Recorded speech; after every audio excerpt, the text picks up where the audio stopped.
चलो, good afternoon everyone. Shall we start.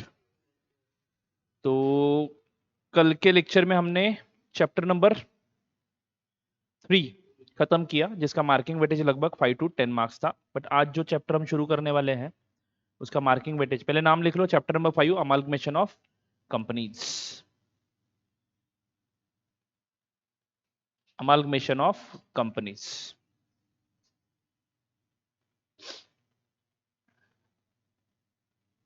ठीक है, साथ साथ मार्किंग वेटेज भी थोड़ा सा चेक कर लेते हैं।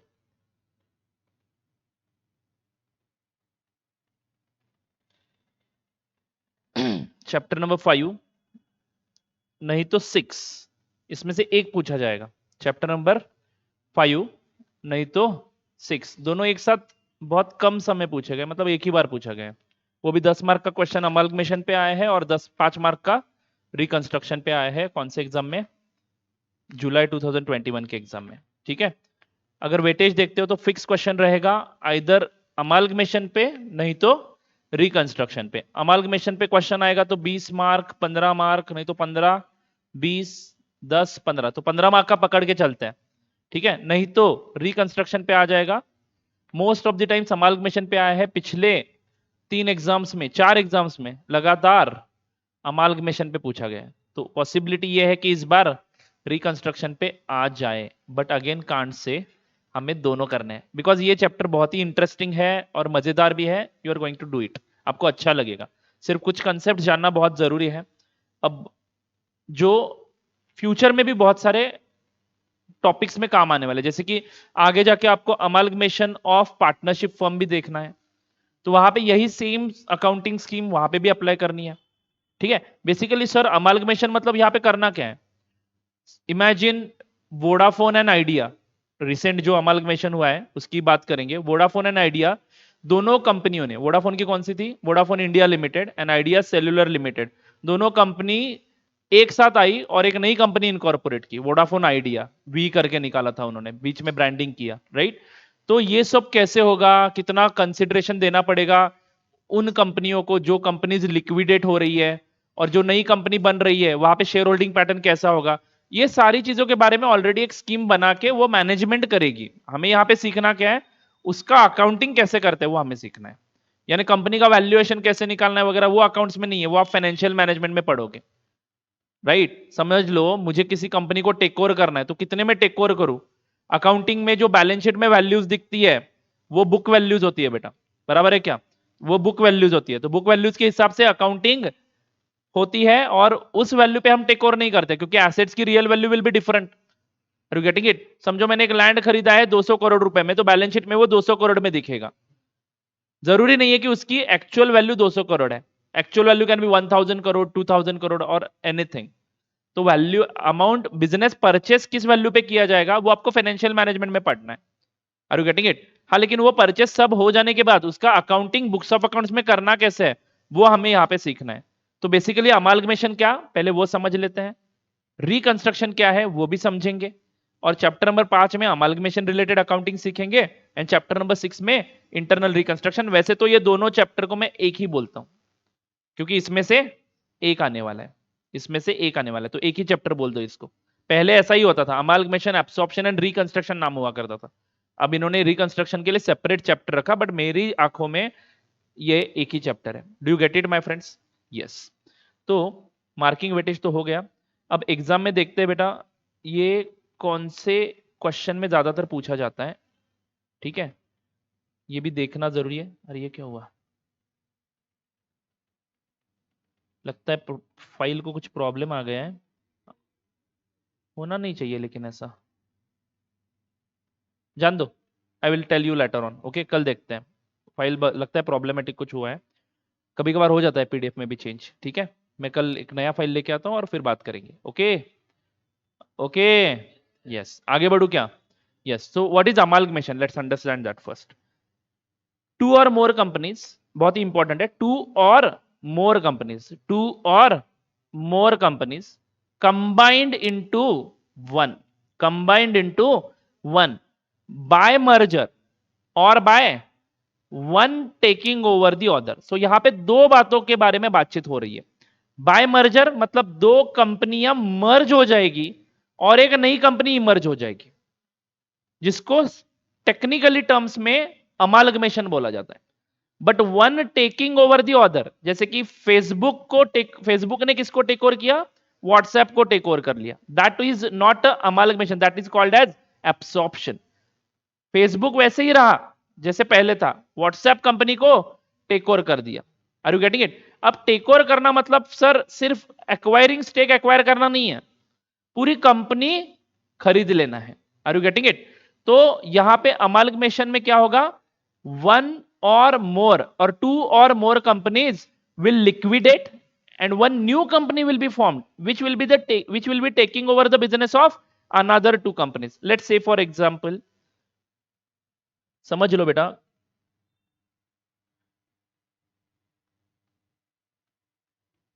शाहिद लिमिटेड नाम की एक कंपनी है, ठीक है, एंड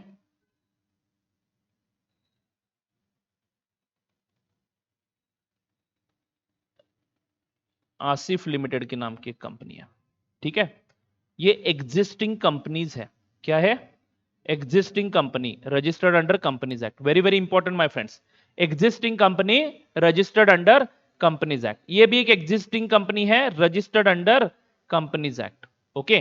तो ये दोनों अपना अपना बिजनेस आराम से कर रहे हैं, लेकिन कुछ बिजनेस में कुछ स्ट्रेटेजीज होती है, कुछ ऑब्जेक्टिव्स होते हैं हर बिजनेस के, तो वो ऑब्जेक्टिव्स पाने के लिए कभी कभार ऐसा बड़ा मर्जर किया जाता है।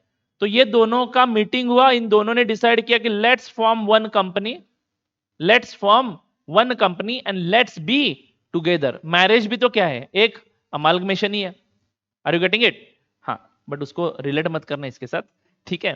तो अमालगमेशन में हम लोग क्या करते हैं, दो एग्जिस्टिंग कंपनियों को लिक्विडेट करेंगे, क्या करेंगे, लिक्विडेट करेंगे, और एक नई कंपनी समझ लो XYZ लिमिटेड नाम की बनाते हैं हम लोग।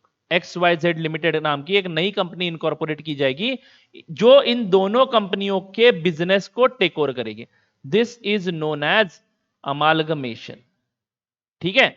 ऑन द अदर हैंड यही एग्जांपल में समझ लो शाहिद लिमिटेड अगर आसिफ लिमिटेड को टेक ओवर कर लेता है, यानी आसिफ लिमिटेड लिक्विडेट होगा, ठीक है, आसिफ लिमिटेड लिक्विडेट होगा and Shahid limited will continue. तो इस चीज को बेटा अमालगमेशन नहीं बोलते हैं, इसको क्या बोलते हैं, एब्सॉर्प्शन। ये एब्सॉर्प्शन हो रहा है, Shahid limited is absorbing Asif limited. तो अमालगमेशन में टेक्निकली तीन कंपनियां इन्वॉल्व है, दो लिक्विडेट होंगी और एक इनकॉर्पोरेट होंगी। तो टू और मोर बोलता है, टू और मोर, यानी तीन भी हो सकती है, चार भी हो सकती है, पांच भी हो सकती है, लेकिन मिनिमम दो कंपनियां लिक्विडेट होंगी और एक नई कंपनी यानी ये रजिस्ट्रेशन कंपनी का सर्टिफिकेट ऑफ इनकॉर्पोरेशन सिर्फ इनको टेक ओवर करने के लिए किया जाएगा।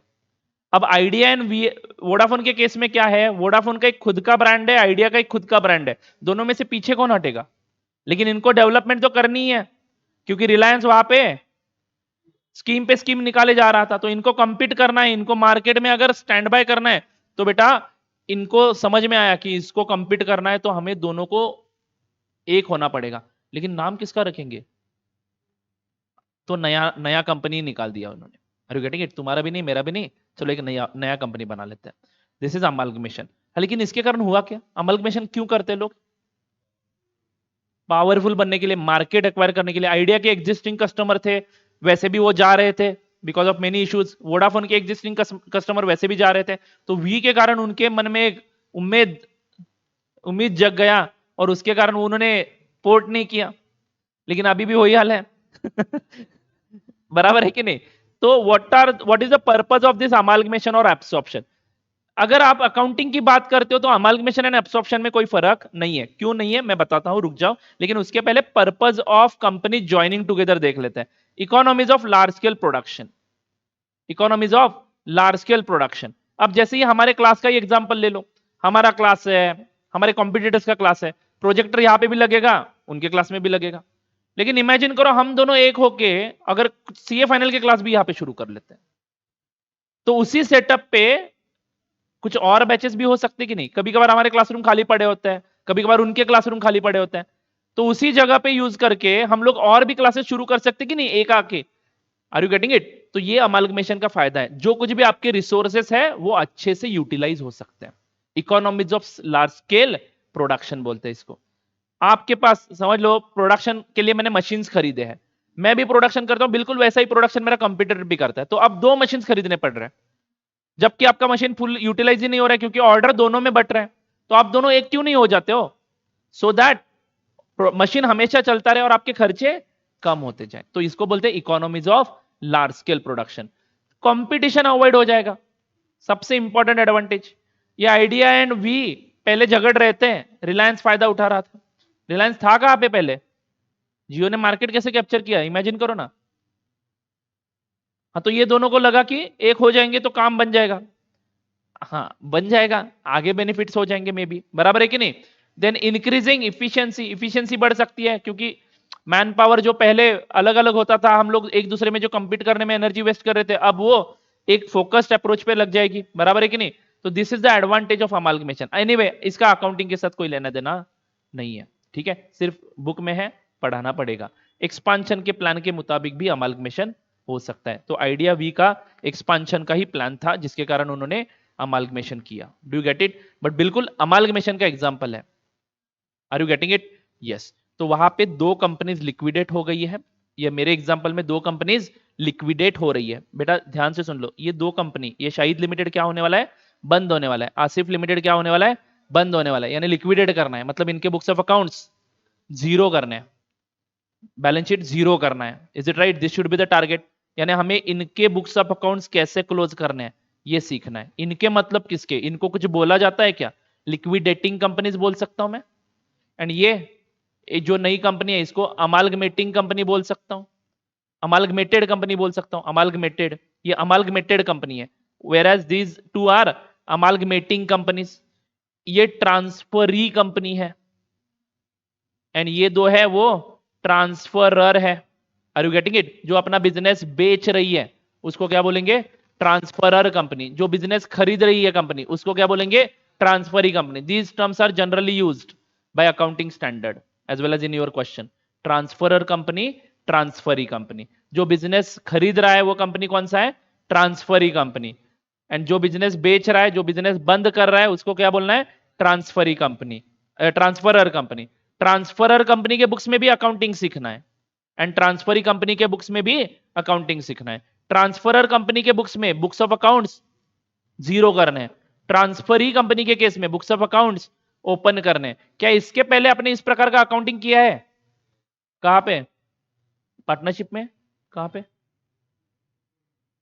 ब्रांच अकाउंट्स में किया था, याद है क्या? ब्रांच का ट्रायल बैलेंस आप हेड ऑफिस के बुक्स में इनकॉर्पोरेट कर रहे थे डिपेंडेंट ब्रांच के केस में।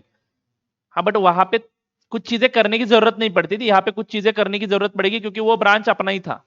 यहाँ पे एक अलग कंपनी हम हमारे बुक्स में इनकॉर्पोरेट करने वाले। किसके बुक्स में? ट्रांसफरी कंपनी के बुक्स में। तो ये इंपॉर्टेंट है, ये तो ठीक है कर लोगे। ये आपने किया है पार्टनरशिप में, डिसोल्यूशन में, बचपन में। ये आपने कर दिया है पार्टनरशिप में, डिसोल्यूशन में। बचपन में मतलब कौन से स्टैंडर्ड में? 12th स्टैंडर्ड में। जो डिसोल्यूशन में प्रोसेस अपने अपनाया था, बिल्कुल वही सेम प्रोसेस यहाँ पे अपनाना है। बुक्स ऑफ अकाउंट्स क्लोज करना है मतलब क्या? एक नया खाता खोलेंगे, रियलाइजेशन अकाउंट खोलेंगे, उसमें सारे बैलेंस ट्रांसफर कर देंगे, परचेस कंसिडरेशन ले लेंगे, ब्ला ब्ला ब्ला ब्ला ब्ला। ये बहुत ही सिंपल है। ट्रांसफरर कंपनी का अकाउंटिंग बिल्कुल इजी, ट्रांसफरी कंपनी का अकाउंट उससे भी इजी। क्यों? क्योंकि मुझे कुछ करना ही नहीं है। तो सर कैसे करना है? AS14 इंस्टीट्यूट ने इशू किया है, अकाउंटिंग स्टैंडर्ड 14, उसमें पूरा प्रोसेस बताया, आराम से पैर ऊपर करने का, टेबल पे रखने का, अकाउंटिंग स्टैंडर्ड 14 पढ़ने का और अकाउंटिंग करने का। उसमें जो बोला है वो करना है, खुद का दिमाग नहीं लगाना है, उसमें जो बोला है वही करना है। इससे इजी और क्या हो सकता है? मैं वही तो बोलता हूं हमेशा, फर्स्ट ग्रुप में बोला, फाउंडेशन में बोला, क्या CA course is very simple course, isn't it? खुद का दिमाग ही नहीं लगाना है। इनकम टैक्स एक्ट में बोला ऐसे ऐसे कर, 10% ले लो 10%। सैलरी इन सिटी में ये इस प्रकार से कैलकुलेट करनी है, उन सिटी में इस प्रकार से कैलकुलेट करनी है, ले सिर्फ याद रखना पड़ता है, उसके लिए भेजा लगता है, बस that's it. Are you getting it? तो AS14 guides you for accounting in the books of transferee company. Transferor company के बुक्स के लिए कोई अकाउंटिंग स्टैंडर्ड नहीं है, जैसी मर्जी वैसे क्लोज करो, सब अकाउंट जीरो करने का टारगेट रखना है बस। सभी लेजर अकाउंट का बैलेंस कितना रहना चाहिए? 0। Is it clear to you? इतना सिंपल है अमालगमेशन। उसके लिए आपको 15 मार्क दिए जाएंगे, ठीक है। बट कुछ चीजें आपको समझना जरूरी है जो मैं समझाऊंगा, नहीं तो आप बोलोगे कि सर हम चलते हैं अभी। चलो एनीवे, एब्सॉर्प्शन एंड अमालगमेशन वैसे दो टर्म्स अलग अलग है, बट एब्सॉर्प्शन में क्या हो रहा है बेटा? एक एग्जिस्टिंग कंपनी है जो दूसरे कंपनी का बिजनेस क्या करेगी? टेक ओवर करेगी। एक एग्जिस्टिंग कंपनी है जो दूसरे कंपनी का बिजनेस टेक ओवर करेगी। तो जिस कंपनी का बिजनेस टेक ओवर करेगा, जिस कंपनी का बिजनेस टेक ओवर हो रहा है, उस कंपनी को हम क्या करेंगे? लिक्विडेट करेंगे। एंड जो कंपनी बिजनेस टेक ओवर कर रही है उनके बुक्स में ये अकाउंट्स इनकॉर्पोरेट करेंगे। तो ये कौन सी कंपनी है? Transferee company. और ये लिक्विडेट होने वाली कंपनी कौन सी है? Transferor company. तो यहां पे भी ट्रांसफरी कंपनी के बुक्स में अकाउंटिंग करना है, ट्रांसफरर कंपनी के बुक्स में अकाउंटिंग करना है। यानी वहां पे भी अमालगमेशन में भी एक ट्रांसफरी कंपनी थी, दो ट्रांसफरर कंपनीज थे। यहां पे एक ही ट्रांसफरर कंपनी है और एक ही ट्रांसफरी कंपनी है। वैसे अकाउंटिंग ट्रांसफरी कंपनी के बुक्स में कैसे करना है और ट्रांसफरर कंपनी के बुक्स में कैसे करना है, वही आपको एएस 14 में पढ़ाया जाएगा। एएस 14 में कहा कौन सा अकाउंटिंग पढ़ाना है हमें? ट्रांसफरी कंपनी के बुक्स में। और जो दूसरा है ट्रांसफरर कंपनी के बुक्स में, बिल्कुल same to same process you are going to apply here. तो technically speaking these two terms are different. Amalgamation means what? Two or more companies liquidate and one new company is formed. Whereas absorption means what? One existing company will take over the business of another existing company. Do you get this? But accounting में दोनों में फर्क ही नहीं किया है। Accounting standard में हर जगह पे amalgamation amalgamation they have used the word amalgamation amalgamation they have used, they have not used the term absorption. Means amalgamation includes absorption. समझ में आ रहा है बच्चों? कुछ अलग है क्या? अमालगमेशन एब्जॉर्प्शन बोलो, एक कंपनी दूसरे बिजनेस को टेक ओवर कर रही है, उसका एसेट लायबिलिटी खींच रही है अपने बुक्स में, that's it. Are you getting it? तो अकाउंटिंग स्टैंडर्ड के एंगल से these two terms are not different, but technically speaking amalgamation means two or more companies liquidate and one new company is incorporated to take over the business of another two companies. Whereas amalgamation absorption, one existing company will take over the business of another existing company. Is it right? Yes. Now one more term is also discussed in your module, external reconstruction. कौन सा? External reconstruction, ठीक है। Now what is this? समझो company के losses बहुत है, company manage ठीक से नहीं हो रहा है। XYZ लिमिटेड नाम की एक कंपनी थी, बहुत प्रॉब्लमेटिक हो गया है कंपनी, लॉसेस नहीं है, लॉसेस बहुत सारे हो चुके हैं पिछले कुछ सालों में, लेकिन अब इनके कुछ अच्छे दिन आ रहे हैं। समझ में आ रहा है क्या? अभी इनको लगता है कि आगे जाके हम लोग सर्वाइव कर लेंगे क्योंकि नए ऑर्डर्स कुछ मिले हैं, लेकिन कंपनी का शेयर प्राइस बहुत ऊपर जा ही नहीं रहा है क्योंकि पिछले जो गलतियां है हमारी, पिछली जो गलतियां है कभी कभार हमारे फ्यूचर पे भी इंपैक्ट करती है। बराबर है कि नहीं? फ्यूचर भले ही हमारा अच्छा दिख रहा है बट पिछली कुछ गलतियों का इंपैक्ट हमारे फ्यूचर पे भी होता है। इज इट राइट और नॉट? अरे बोलो ना बच्चों। यस। तो उस केस में इनको इंटरनली रीऑर्गेनाइज करने के लिए कंपनीज एक्ट ने एक परमिशन दी है। इंटरनली रीऑर्गेनाइज करना मतलब क्या? ध्यान से समझ लो बेटा, मैं बहुत ही शॉर्टकट में समझा रहा हूं, मैं टेक्निकल लैंग्वेज में नहीं जा रहा हूं। External reconstruction is not a part of your syllabus, but what is happening here and after this discussion tell me whether it is similar to absorption or not. Now please understand my friends, XYZ limited के जो कोई भी share holders हैं, ठीक है, amalgamation में absorption में क्या हो रहा था बेटा? शाहिद लिमिटेड एक अलग ही कंपनी और आसिफ लिमिटेड एक अलग ही कंपनी थी। आसिफ लिमिटेड के शेयर होल्डर्स को जो कुछ भी परचेस कंसिडरेशन यानी कंपनी के लिए जो कुछ भी एसेट्स माइनस लायबिलिटी, जो उनका नेट एसेट है उस कंपनी में, आसिफ लिमिटेड के जो शेयर होल्डर्स है उनका नेट एसेट मतलब क्या बेटा? ये एसेट का टोटल माइनस ये आउटसाइडर लायबिलिटीज का टोटल, यानी उनका जो कैपिटल का पैसा है इतना तो कम से कम पे करना पड़ेगा कि नहीं? Are you getting my point? समझ में आ रहा है मैं क्या बोल रहा हूं? आसिफ लिमिटेड कंपनी के शेयर होल्डर्स को, हम लोगों को यानी शाहिद लिमिटेड कंपनी को कुछ पे करना पड़ेगा कि नहीं? तभी तो वो शेयर्स ट्रांसफर करेंगे ना आपके नाम पे। अरे बोलो ना। ये तो उनके शेयर्स खरीदने पड़ेंगे आपको, तब आप उन कंपनियों के मालिक बन जाओगे। बराबर है कि नहीं? यस। तो बेटा यहाँ पे ध्यान से सुन लो, यहाँ पे कोई एक दूसरी मैनेजमेंट, शाहिद लिमिटेड की मैनेजमेंट अलग है, बराबर है क्या? शाहिद लिमिटेड के ओनर्स अलग है, तो कोई दूसरे ओनर्स आसिफ लिमिटेड को टेक ओवर कर रहे हैं। बट अगर आपकी प्रॉब्लमेटिक कंपनी है और अगर आपको इसमें से निकलना है तो there is one option given by the companies act, जिसको एक्सटर्नल रिकंस्ट्रक्शन बोला जाता है। इसमें क्या करते हैं ये लोग, ऑर्गेनाइज करते हैं हमारा जो कुछ भी कैपिटल है वो रीऑर्गेनाइज करते हैं। तो ये एक नई कंपनी फ्लोट कर लेते हैं। XYZ limited is a continuing business, they will open one new company XYZP limited, कुछ छोटा मोटा चेंज करेंगे नाम में और एक नई कंपनी इनकॉर्पोरेट करेंगे। और इस नए कंपनी के जो शेयर्स हैं ये नई कंपनी इस कंपनी को टेक ओवर करेगी। Are you getting it? ये नई कंपनी इस कंपनी को टेक ओवर करेगी, मतलब बिल्कुल एब्सॉर्प्शन की तरह ही हो रहा है। बट यहां पे one new company is taking over the business of another existing company. Absorption में क्या हो रहा था? One existing company was taking over the business of another existing company, but यहां पे एक नई कंपनी फ्लोट करके। अब यहां पे एक चीज इंपॉर्टेंट क्या है, इसको एक्सटर्नल रिकंस्ट्रक्शन कब बोलेंगे हम लोग? जब इन नई कंपनी में जो शेयर्स हैं, ये नई कंपनी के जो शेयर्स हैं वो इशू किए जाएंगे पुराने वाले कंपनी के शेयर होल्डर्स को, यानी ये पुराने वाले शेयर होल्डर्स ही यहां पे मालिक बन जाएंगे। बस फर्क क्या पड़ा, एक नई कंपनी एग्जिस्टेंस में आई जिसमें लोग बिलीव करना शुरू कर सकते हैं। Are you getting it? Reason में भी व्हाटएवर, एक्सटर्नल रिकंस्ट्रक्शन करने का रीजन में भी whatever, mostly it is the reason इनके प्रॉफिट एंड लॉस अकाउंट में इतना डेबिट बैलेंस आया है, इतना डेबिट बैलेंस आया है कि ये 10-20 लाख 10-20 साल भी काम करे ना तो वो रिकवर नहीं हो सकता है। क्योंकि आपको तो पता ही है, एक बार P&L अकाउंट में डेबिट बैलेंस आ गया, जब तक वो जीरो नहीं होता है तब तक वो प्रॉफिट में कन्वर्ट नहीं हो सकते हैं। Are you getting it? तो ये इतना डेबिट बैलेंस आया कि इनको पॉसिबल ही नहीं है सर्वाइव करना। तो ये लोग क्या करते हैं, ये कंपनी बंद कर देते हैं और एक्सटर्नल रिकंस्ट्रक्शन के माध्यम से एक नई कंपनी खोल लेते हैं, और ये शेयर होल्डर जो यहाँ पे थे वही शेयर होल्डर्स बन जाते हैं नए कंपनी में। तो one new company is taking over the business of another existing company, it will be called as but important condition is the shareholders, majority shareholders of that old company becomes the shareholder of the new company, then only it will be called as external reconstruction. Do you get it my friends?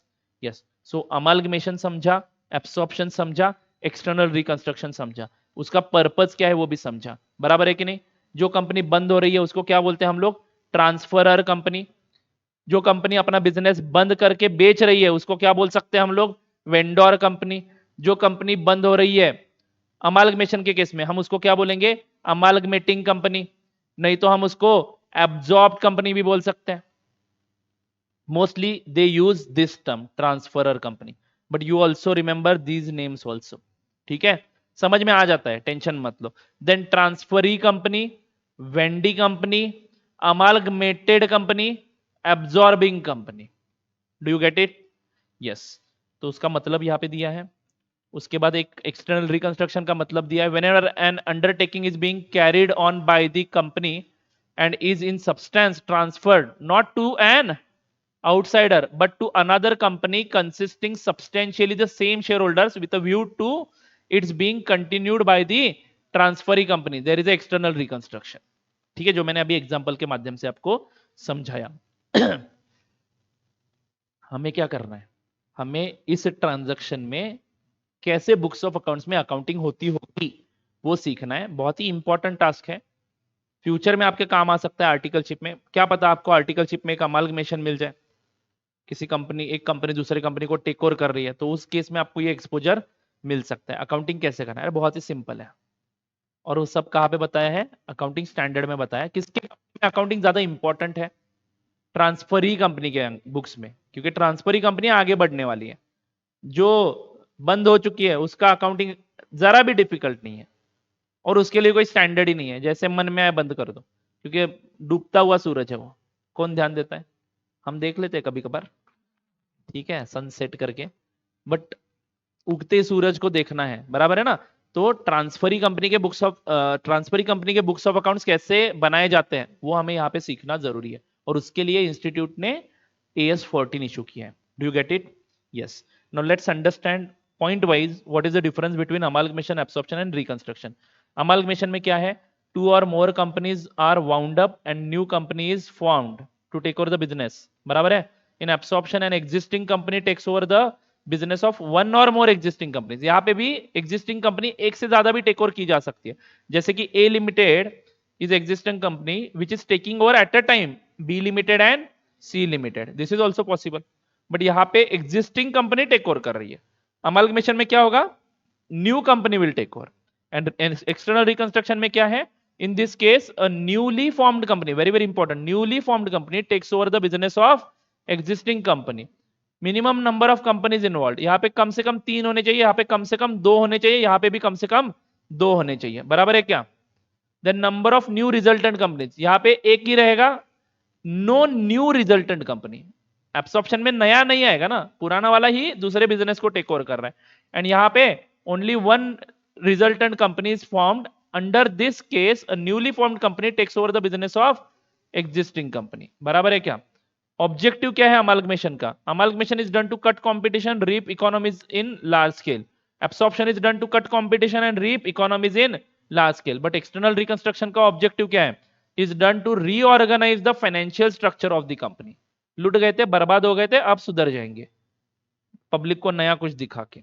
मैंने हाल ही में एक ऐसे company के shares मिले मुझे जो reorganise होके आए हैं, माइक करके है, MIC करके, ठीक है, बट अच्छा हुआ, उसके बाद शेयर प्राइस एकदम बढ़ रहा है। 5,000 का प्रॉफिट हुआ मेरे को अगले पिछले 3 दिनों में, हाल ही में हुआ है। नहीं, सेल नहीं किया मैंने, बहुत ही पेनी स्टॉक था, 1-2 रुपए में मिल रहा था, मैंने इसलिए खरीद लिए थे, ठीक है। तो वो 8 रुपए में मैंने खरीदा था स्टॉक, 8 रुपए से कर करके 1 रुपए पे आया, और उसके बाद वो दिखना ही बंद हो गया। उसके बाद उन्होंने कुछ रीऑर्गेनाइजेशन किया, मैंने पढ़ा नहीं वो प्रॉपरली, उसके बाद कुछ रीऑर्गेनाइजेशन किया और डायरेक्टली नई कंपनी के नाम से शेयर्स डिमैट अकाउंट पे आ गए, और फिर 15 रुपए से ट्रेड शुरू हुआ, अभी 20 रुपए पे जा चुका है। तो ऐसा कुछ जरूरी नहीं है, मे बी उनके पास प्रोजेक्ट्स अच्छे थे, ठीक है, मैंने उनके फाइनेंशियल्स पढ़े थे, फाइनेंशियल्स तो अच्छे दिख रहे थे बट लॉसेस थे बहुत, ठीक है। एनीवे आपको बताने का प्रयास इसलिए चल रहा है क्योंकि कभी कभार कुछ चीजें ऐसे हमारे हाथ से निकल जाती है और लॉसेस हो जाते हैं, लेकिन फ्यूचर में अगर अच्छी अपॉर्चुनिटी है तो आप, हाँ, लेकिन ऑब्वियसली ये मन में आया किया ऐसा नहीं होता है, इसके लिए सारे परमिशंस वगैरह लेने पड़ते हैं जो आपको CA फाइनल के लॉ में पढ़ाए जाएंगे। तो अगर आपको एक्सटर्नल रिकंस्ट्रक्शन करना है तो कंपनी लॉ बोर्ड को अप्लाई करना पड़ता है, फिर आप ऐसा क्यों कर रहे हो उसके एक्सप्लेनेशन देने पड़ते हैं, आपके सारे पार्टी जो इन्वॉल्व है, क्रेडिटर्स, शेयर होल्डर्स, उन सबके अप्रूवल्स लगते हैं। अभी फिलहाल मेरे पास तो बहुत शेयर्स नहीं थे, मेजोरिटी शेयर होल्डर्स का अप्रूवल चल जाता है, बराबर है ना? हाँ, तो ये सब करने के बाद वो कंपनी लॉ बोर्ड बोलता है कि हाँ ठीक है, अब आप रिकंस्ट्रक्ट कर सकते हो, ठीक है। इसमें भी 2 पार्ट्स है, external reconstruction and internal reconstruction. Internal reconstruction हमारे सिलेबस में है, एक्सटर्नल रिकंस्ट्रक्शन समझ में आ रहा है क्या? फाइनल में, यस एब्सोल्युटली, फाइनल में ये चैप्टर फिर से आएगा आपकी जिंदगी में, अमाल्गमेशन एब्सॉर्प्शन, बट थोड़ा सा अलग लेवल पे, ठीक है, अलग लेवल पे। एडवांस लेवल पे मतलब क्या है? अभी आपको जो क्वेश्चंस रहेंगे उसमें इंटरनल कंपनी होल्डिंग नहीं होगा, यानी मैं अगर समझ लो रिलायंस लिमिटेड को टेक ओवर कर रहा हूं, तो मैंने पहले से ही अगर कुछ रिलायंस के शेयर्स एक्वायर करके रखे हैं, तो कैसे अकाउंटिंग करनी है वो बदल जाता है, परचेस कंसिडरेशन का कैलकुलेशन बदल जाता है, क्योंकि कुछ कंसिडरेशन मैं उनको खरीदते समय दूंगा जो घुमा फिरा के मेरे को ही वापस मिलने वाला है, तो वो थोड़े बहुत एडजस्टमेंट आपको करने पड़ेंगे फाइनल में, दैट्स इट। कभी कभार ऐसे भी हो सकता है मैं उनमें इन्वेस्ट करके बैठा हूं, वो मेरे में इन्वेस्ट करके बैठे और अब इन दोनों में अमलगमेशन हो रहा है, तो ये एक दूसरे का इन्वेस्टमेंट कैसे हैंडल करना है वो आपको ग्रुप 2 में पढ़ाया जाएगा, ग्रुप 2 में नहीं, CA फाइनल में पढ़ाया जाएगा, ठीक है। अभी आप अपना सिलेबस देखते हो, एक बहुत ही इंपॉर्टेंट बात अभी बोलते बोलते निकल गई। अभी आप अपना सिलेबस अगर देखते हो, 1 मिनट मैं दिखाता हूं,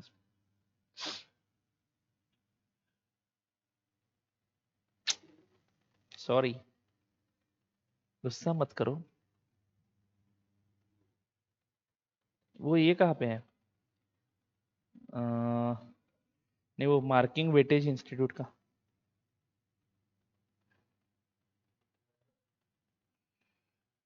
बाहर था लगता है। हाँ, यहाँ पे देखो, सेक्शन वाइज वेटेज ना, फॉर सब्जेक्ट, इसमें ही सिलेबस होता है ना बेटा, या अंदर भी होता है ना सिलेबस? जस्ट अ सेकेंड,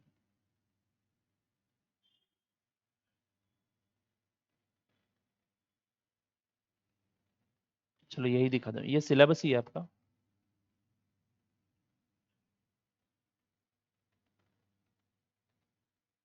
बराबर ना?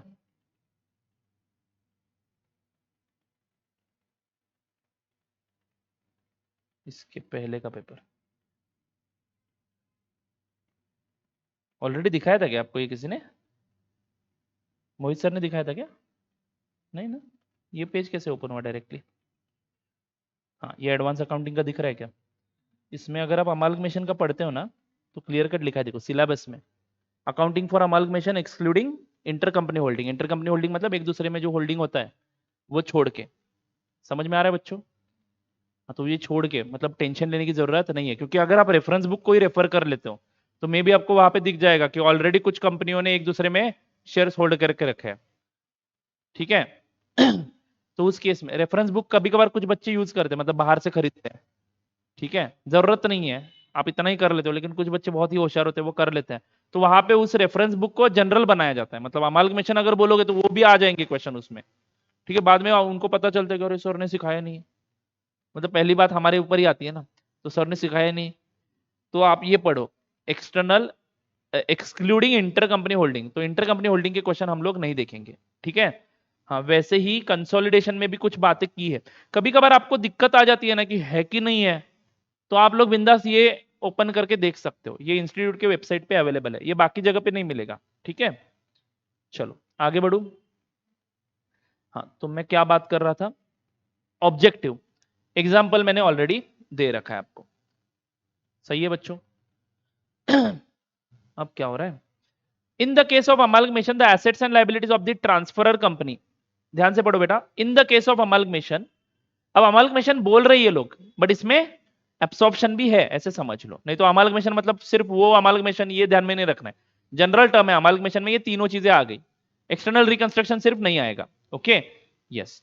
एक्सटर्नल रिकंस्ट्रक्शन में भी बहुत सारे टाइप्स है बेटा, स्पिन ऑफ है, डीमर्जर है, मतलब एक पार्ट सिर्फ बिजनेस का मैं सेपरेट कर सकता हूं। Are you getting it? समझो मैं, मेरा बिजनेस है जिसमें मैं एयरक्राफ्ट मैन्युफैक्चरिंग भी करता हूं और ट्रक मैन्युफैक्चरिंग भी करता हूं। तो एयरक्राफ्ट वाली जो डिवीजन है उसको स्प्लिट करके उसके नाम पे एक सेपरेट कंपनी बना सकता हूं। इसको स्पिन ऑफ, डीमर्जर ऐसे बोला जाता है। ठीक है? स्पिन ऑफ में ये जो बोला था अभी एग्जांपल, ये स्पिन ऑफ का एग्जांपल है, ये आपको फाइनल में पता चल जाएगा, अभी सिर्फ आपको इसके ऊपर फोकस करना है, अमाल्गमेशन एंड एब्सॉर्प्शन के ऊपर। ठीक है जी? अरे ठीक है। In case of amalgamation, the assets and liabilities of the transferor company are amalgamated, and the transferee company becomes vested with all such assets and liabilities. We are here to learn accounting treatment in the books of transferee company following S14 and transferor company. ठीक है? तो bracket में लिखा है transferee company के लिए ही सिर्फ AS14 applicable है। अब भैया बिजनेस खरीद रहे हैं हम लोग, समझ में आ रहा है बच्चों? क्या खरीद रहे हैं? बिजनेस। बिजनेस मूवी देखा है कि नहीं? कौन सा था वो, गुरु क्या?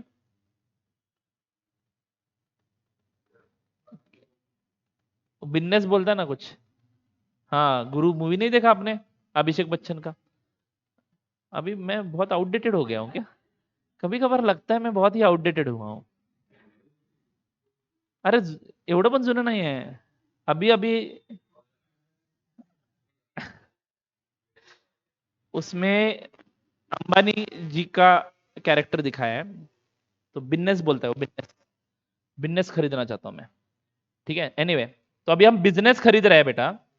ठीक है, अभी हम बिजनेस खरीद रहे हैं, तो समझ लो ये एग्जिस्टिंग कंपनी है XYZ लिमिटेड, इसको आप खरीदना चाहते हो। ठीक है, इक्विटी में, इक्विटी जब बोलता हूं तो क्या दिमाग में आता है? सिर्फ शेयर कैपिटल आता है, प्लस रिजर्व एंड सरप्लस भी आएगा, यानी शेयर होल्डर को जो जो मिलना चाहिए वो सब इसमें जुड़ा हुआ है। ये छोड़ के बाकी के लोग कौन होते हैं इस बिजनेस में? आउटसाइडर्स। ठीक है, ये मैंने आपका बहुत ही पक्का किया है ग्रुप 1 में। ठीक है, ये कंसेप्ट मैंने आपके बहुत ही पक्के किए हैं कंसिडरिंग सेकेंड ग्रुप। अब जरा समझ लो, आउटसाइडर्स लायबिलिटीज मतलब ये लोग बाहर के होते हैं जो हमारे बिजनेस में इन्वेस्ट करते हैं, इनको हम फिक्स रेट से रिटर्न देते हैं, नहीं तो नहीं देते हैं, what ever it is. Outsiders liabilities को हम दो पार्ट्स में बांटते हैं बेटा, non current liability and current liability. कुछ रिवाइज करेंगे, कुछ बेसिक डिस्कशन करेंगे, और उसके बाद अमाल्गमेशन के कुछ कंसेप्ट समझेंगे। समझ में आ रहा है? यस। तो ये बैलेंस शीट आपको टी फॉर्मेट में ही समझना है, शेड्यूल 3 वाला बैलेंस शीट में समझाने के लिए लेता ही नहीं हूं, क्योंकि उसमें आपके ज्यादा कंसेप्ट क्लियर नहीं होंगे, लेकिन टी फॉर्मेट झट से समझ में आ जाए। बराबर है क्या? और एसेट्स में अगर बोलूं तो, अरे सॉरी पाप हो गया, पीपीई है क्या? प्रॉपर्टी प्लांट इक्विपमेंट एक कुछ होता है एंड कुछ करंट एसेट्स होते हैं, यानी non current assets current asset. PP लिखने से अच्छा है कि मैं पूरा लिख देता हूं, non current asset and current asset. तो समझ लो 100 100 50, तो ये बैलेंस शीट टल्ली अगर है तो इक्विटी कितनी आनी चाहिए? 150 आनी चाहिए। Are you getting it? तो अगर आप इस कंपनी को खरीदना चाहते हो, इमेजिन मैं इस कंपनी को खरीदना चाहता हूं, ये इस कंपनी का ऑफिस है, यहां पे उनके कंपनी के एग्जीक्यूटिव्स बैठे हुए, ये टेबल है, दिख रहा है क्या? ठीक है, आप इनको मिलने जाते हो, ये चेयर्स रखे, राज यहाँ पे जाके बैठता है, ओमकार यहाँ पे जाके बैठता है। डील कैसे शुरू करोगे? आप लोग बोलोगे अमिताभ बच्चन की तरह, ये लो ब्लैंक चेक।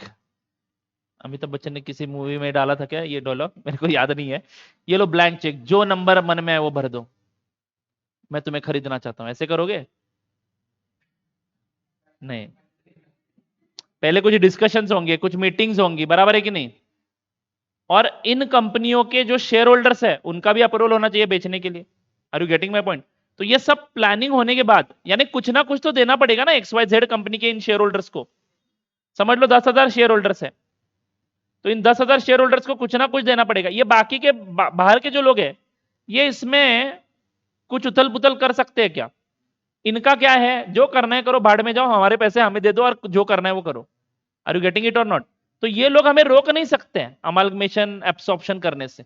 सिर्फ रोक कौन सकता है? ये equity share holders and preference share holders, owners, equity as well as preference share holders, owners रोक सकते हैं। ओनर्स ही बेचेंगे ना बिजनेस, यानी आपको इनडायरेक्टली पैसे देने किसको है? ओनर्स को देने हैं। समझ में आ रहा है बच्चों मैं क्या बोल रहा हूं? यानी कुछ ना कुछ तो देना पड़ेगा ना। तो बेटा शुरुआत कहां से होगी? बैलेंस शीट लेके बैठोगे, आपने बैलेंस शीट उसका निकाल के देखा है, आरओसी से लेके देखा है, बैलेंस शीट लेके पता चला कि इनका इक्विटी कितना है 150, तो आप मे भी शुरुआत यहां से कर सकते हो। 150 रुपए देने हैं इनको, लैक्स में हो करोड़ में हो, that doesn't matter, right no, छोटे नंबर रखेंगे समझ में आ जाएगा। 150 रुपए देने हैं किसको? इक्विटी वालों को, कम से कम बैलेंस शीट के मुताबिक। बट क्या सच में 150 देने हैं, या उससे ज्यादा देने हैं, या उससे कम देने हैं? कैसे? गुडविल, अच्छा चलो इतना बड़ा समझ में नहीं आता है, गुडविल छोड़ दो, अभी बोलो। कम भी हो सकता है, ज्यादा भी हो सकता है, किस हिसाब से बोल रहे हो राज? नहीं नहीं, वहां इतना डिटेल में मत जाओ, फ्रॉड बीड कुछ नहीं है। ये बैलेंस शीट देख के मुझे बताओ कि 150 क्या है।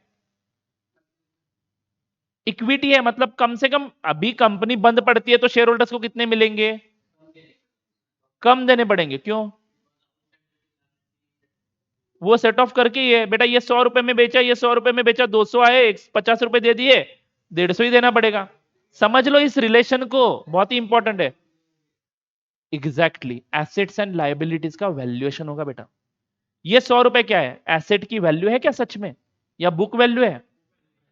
बुक वैल्यू है ये 1000 भी हो सकता है। ये 1000 होते तो क्या एंट्री करोगे? नहीं, एंट्री बताओ ना मेरे को। ये 100 रुपए का नॉन करंट एसेट पीपीए समझ लो, उसको रीवैल्यू करना है, बेचा नहीं है, रीवैल्यू करना है। Very good, PPA account debit 1000 करोगे, यानी 900 से बढ़ गया। और आपने क्या बढ़ाया? रीवैल्यूएशन रिजर्व, जो किसका पार्ट है? तेरी, ये कितना हो जाएगा फिर इक्विटी? 1050, ये हो गया 1100, ये हो गया 1100। यानी एसेट में बढ़ेगा तो इक्विटी में बढ़ेगा, एसेट में घटेगा तो इक्विटी में घटेगा, लाइबिलिटी में बढ़ेगा तो इक्विटी घटेगा। Are you getting my point? यानी ये वैल्यूएशन होगा एसेट्स एंड लाइबिलिटीज के। उस बिजनेस की हर एसेट एंड लाइबिलिटी की रियल वर्थ देखी जाएगी, और उसके बाद क्या डिसाइड होगा? रियल इक्विटी कितना है। Are you getting it? बेचो या ना बेचो, रियल वर्थ तो निकालना जरूरी है ना, क्योंकि बुक्स में जो बैलेंस शीट में वैल्यूज मिलते हैं, that is not a real net worth of the business. Now understand the term net worth. Okay, net asset, ये टर्म जरा समझ लो बेटा। नेट एसेट मतलब क्या? Realisable value of asset, are you getting it? Realisable value of assets और agreed value of asset. जरूरी नहीं है वो सामने वाला टेबल पे बैठा है राज के, वो बोल रहा है बहुत शाना बन रहा है, राज ने उसको तोड़ ही दिया। वो बोल रहा है ये मेरी लैंड है, 100 करोड़ में खरीदी थी, बुक में 100 करोड़ में दिख रही है, लेकिन इसकी रियल वैल्यू 1000 करोड़ है। राज बोलेगा परसों ही मैंने उसके साइड में खरीदा था 500 करोड़ में, बिल्कुल उतना ही था, आप क्या बता रहे हो? मतलब ये निगोशिएशंस में होगा। Are you getting my point? ये निगोशिएशंस आपको नहीं देखने हैं, आपको डायरेक्टली बताया जाएगा कि इसको कितना देना है, लेकिन मैं आपको बता रहा हूं कि वो जो देना है वो कैसे बनता है। सर ये क्यों बता रहे हो? जरूरत नहीं है बेटा, जरूरत है, मुझे बताना है कि नेट एसेट मतलब क्या होता है। Are you getting my point? तो नेट एसेट मतलब क्या होता है? नेट एसेट मतलब total agreed value of assets taken over by you. आप जो जो लोगे उसके ही पैसे दोगे ना। अरे समझ में आ रहा है क्या? जो जो लोगे उसके ही पैसे दोगे।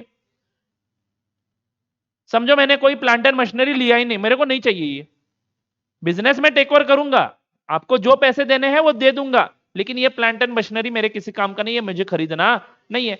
तो वो सामने वाला टेबल पे जो बैठा है मैनेजमेंट, वो बोलेगा ठीक है भैया हम बेच देंगे मार्केट में, आपको क्या नहीं लेने तो मत लो। मेरे हिसाब से नेट एसेट क्या है, उसने ही पैसे मैं दूंगा ना। तो जितने एसेट्स में टेक ओवर करूंगा उसकी real value, fair value, minus जो लाइबिलिटीज भी मेरे को कभी कभार, अभी डिबेंचर होल्डर ना बोल रहे हैं समझ लो, इस स्कीम में हम नहीं है, हम अगर रहना चाहते हैं डिबेंचर होल्डर्स तो इसी कंपनी के रहेंगे, आपके कंपनी में हमें इंटरेस्ट नहीं है, ऐसा डिबेंचर होल्डर्स ने बोल दिया, तो हम उसको सामने टेबल के सामने बोल रख के क्या बोलेंगे? बोल बेटा कितना प्राइस है तेरा, कितना पैसा बाकी है, अभी के अभी चुका देता हूं। तो हम जो एक्स वाई जेड को टेक ओवर कर रहे हैं वो उनके लाइबिलिटीज को पे कर रहे हैं, तो उनके लाइबिलिटीज को हम पे कर रहे हैं, मतलब हमें उनको जितना देना है उसमें से उतना माइनस होना चाहिए कि नहीं? हाँ, तो जरा दिमाग ठंडा रखो और जरा समझ लो कि नेट एसेट मतलब क्या होता है।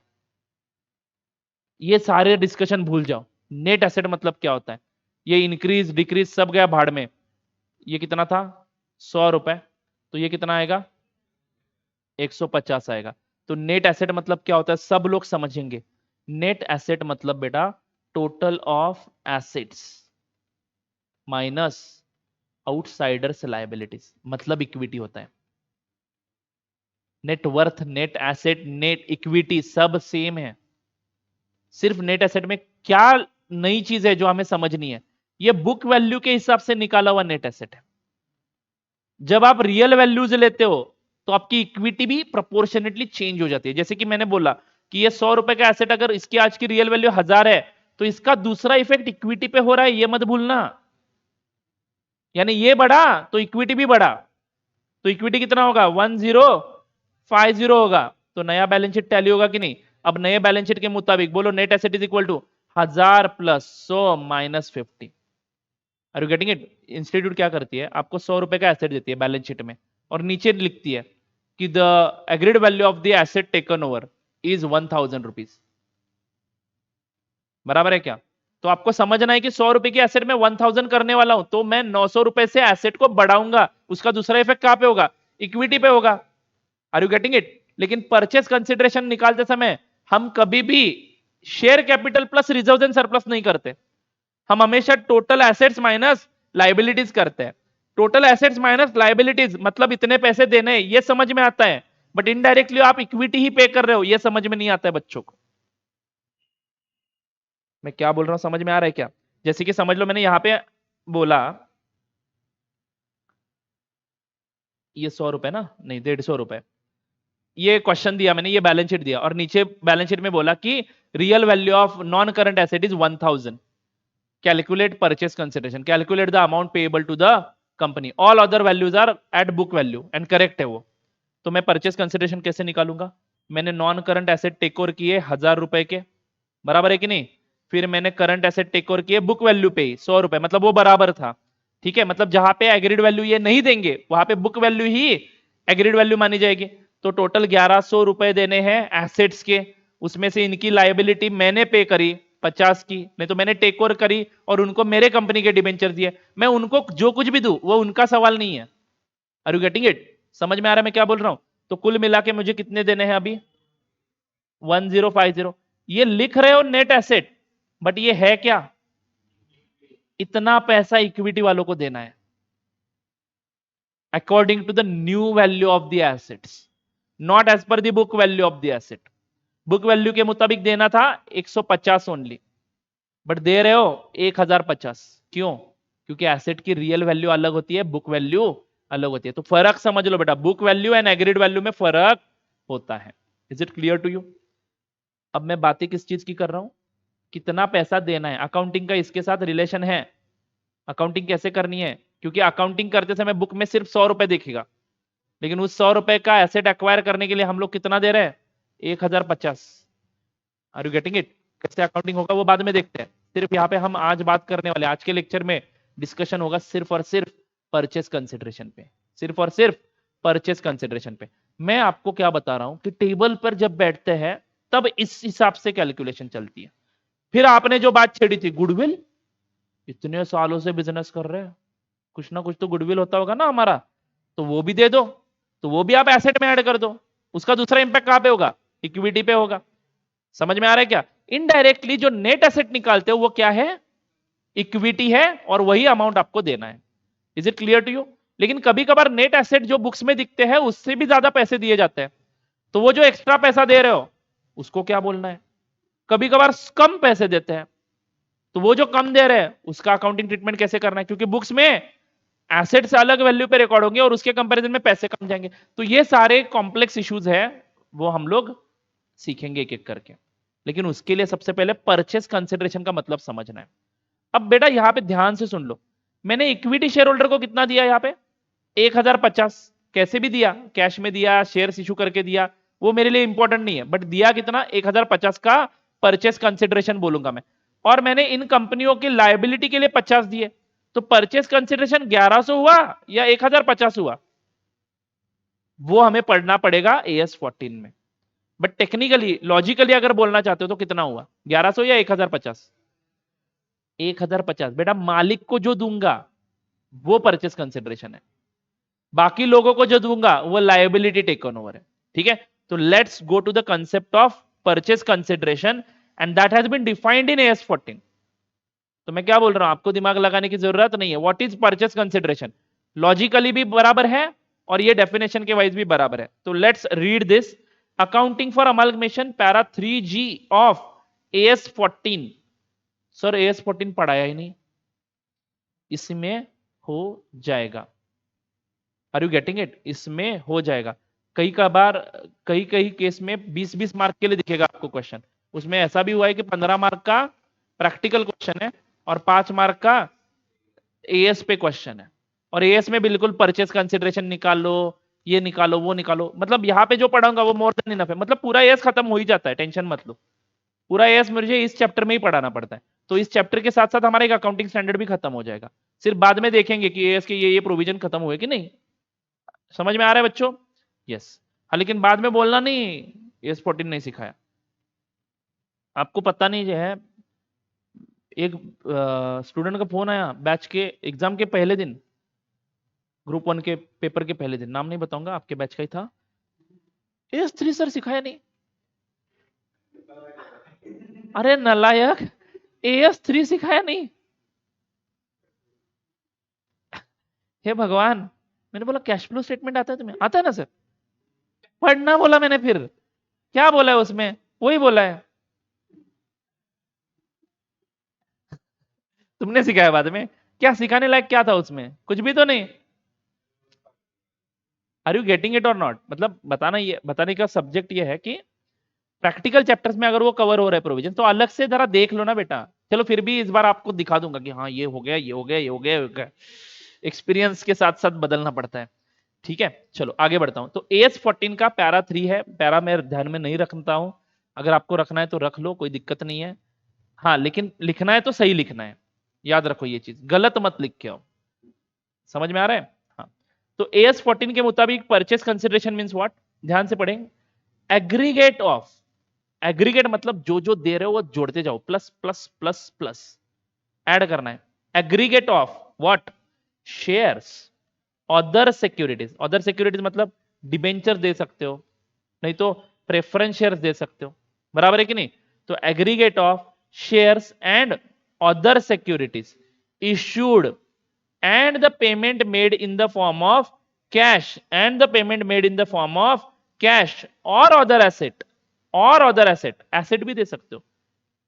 XYZ को टेक ओवर करना है, चलो ये प्रोजेक्टर दे देते हैं, वो भी परचेस कंसिडरेशन में आएगा। किसको दे रहे हो, कि कौन दे रहा है, बाय दी ट्रांसफरी कंपनी, यानी जो कंपनी टेक ओवर कर रही है वो कंपनी दे रही है। किसको, to the share holders, very very important, to the share holders of the transferor company, यानी पैसे शेयर सब ट्रांसफरर कंपनी को ही देंगे, लेकिन ट्रांसफरर कंपनी के शेयर होल्डर्स को देंगे, यानी ट्रांसफरर कंपनी के डिबेंचर होल्डर्स को जो दे रहे हो, that is not a purchase consideration, that is a payment of liability, that is a taking over of liability। Transferor company के क्रेडिटर्स को कुछ दे रहे हो खुश होके, वो भी उनका पेमेंट है।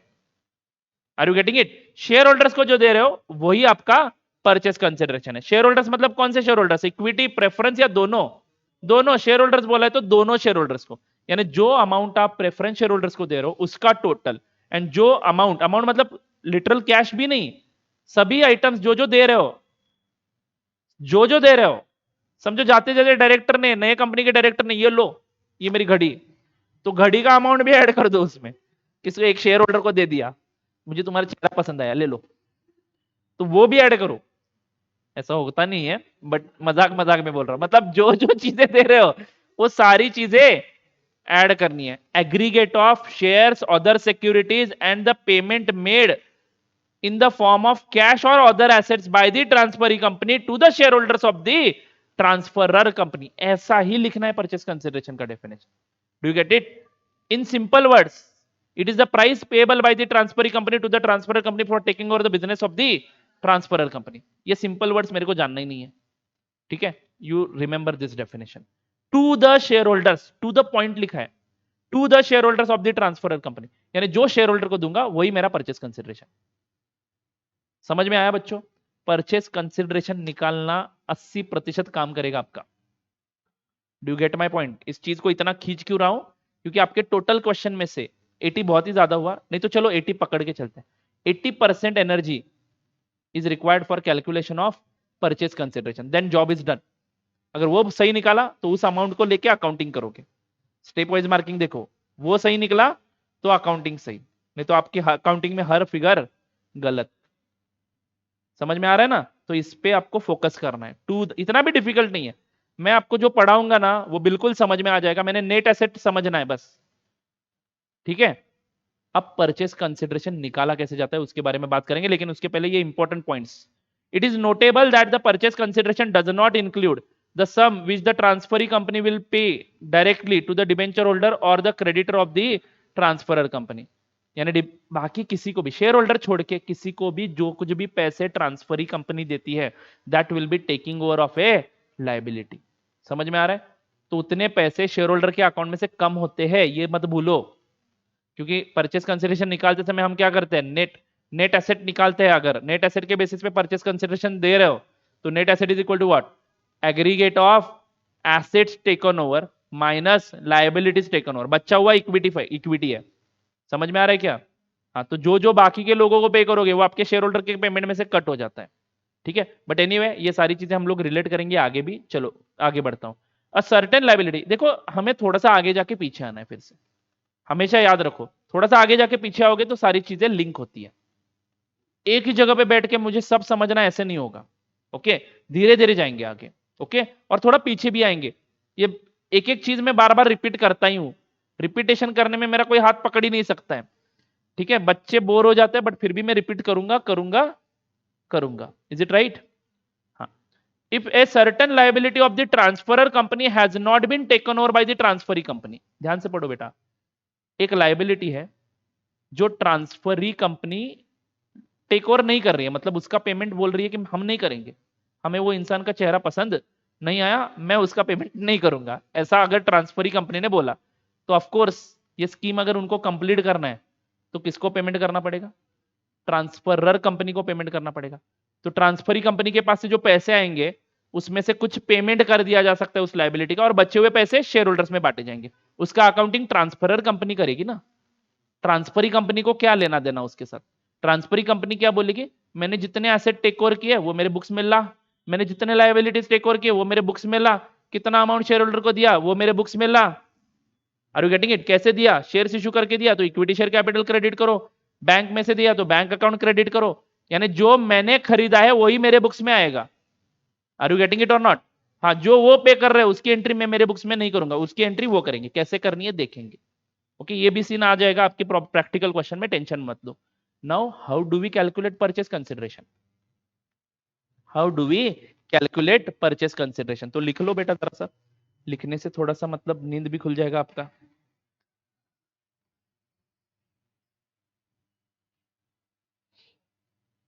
वैसे इंटरेस्टिंग है, बराबर है कि नहीं? मुझे तो लगता है इंटरेस्टिंग।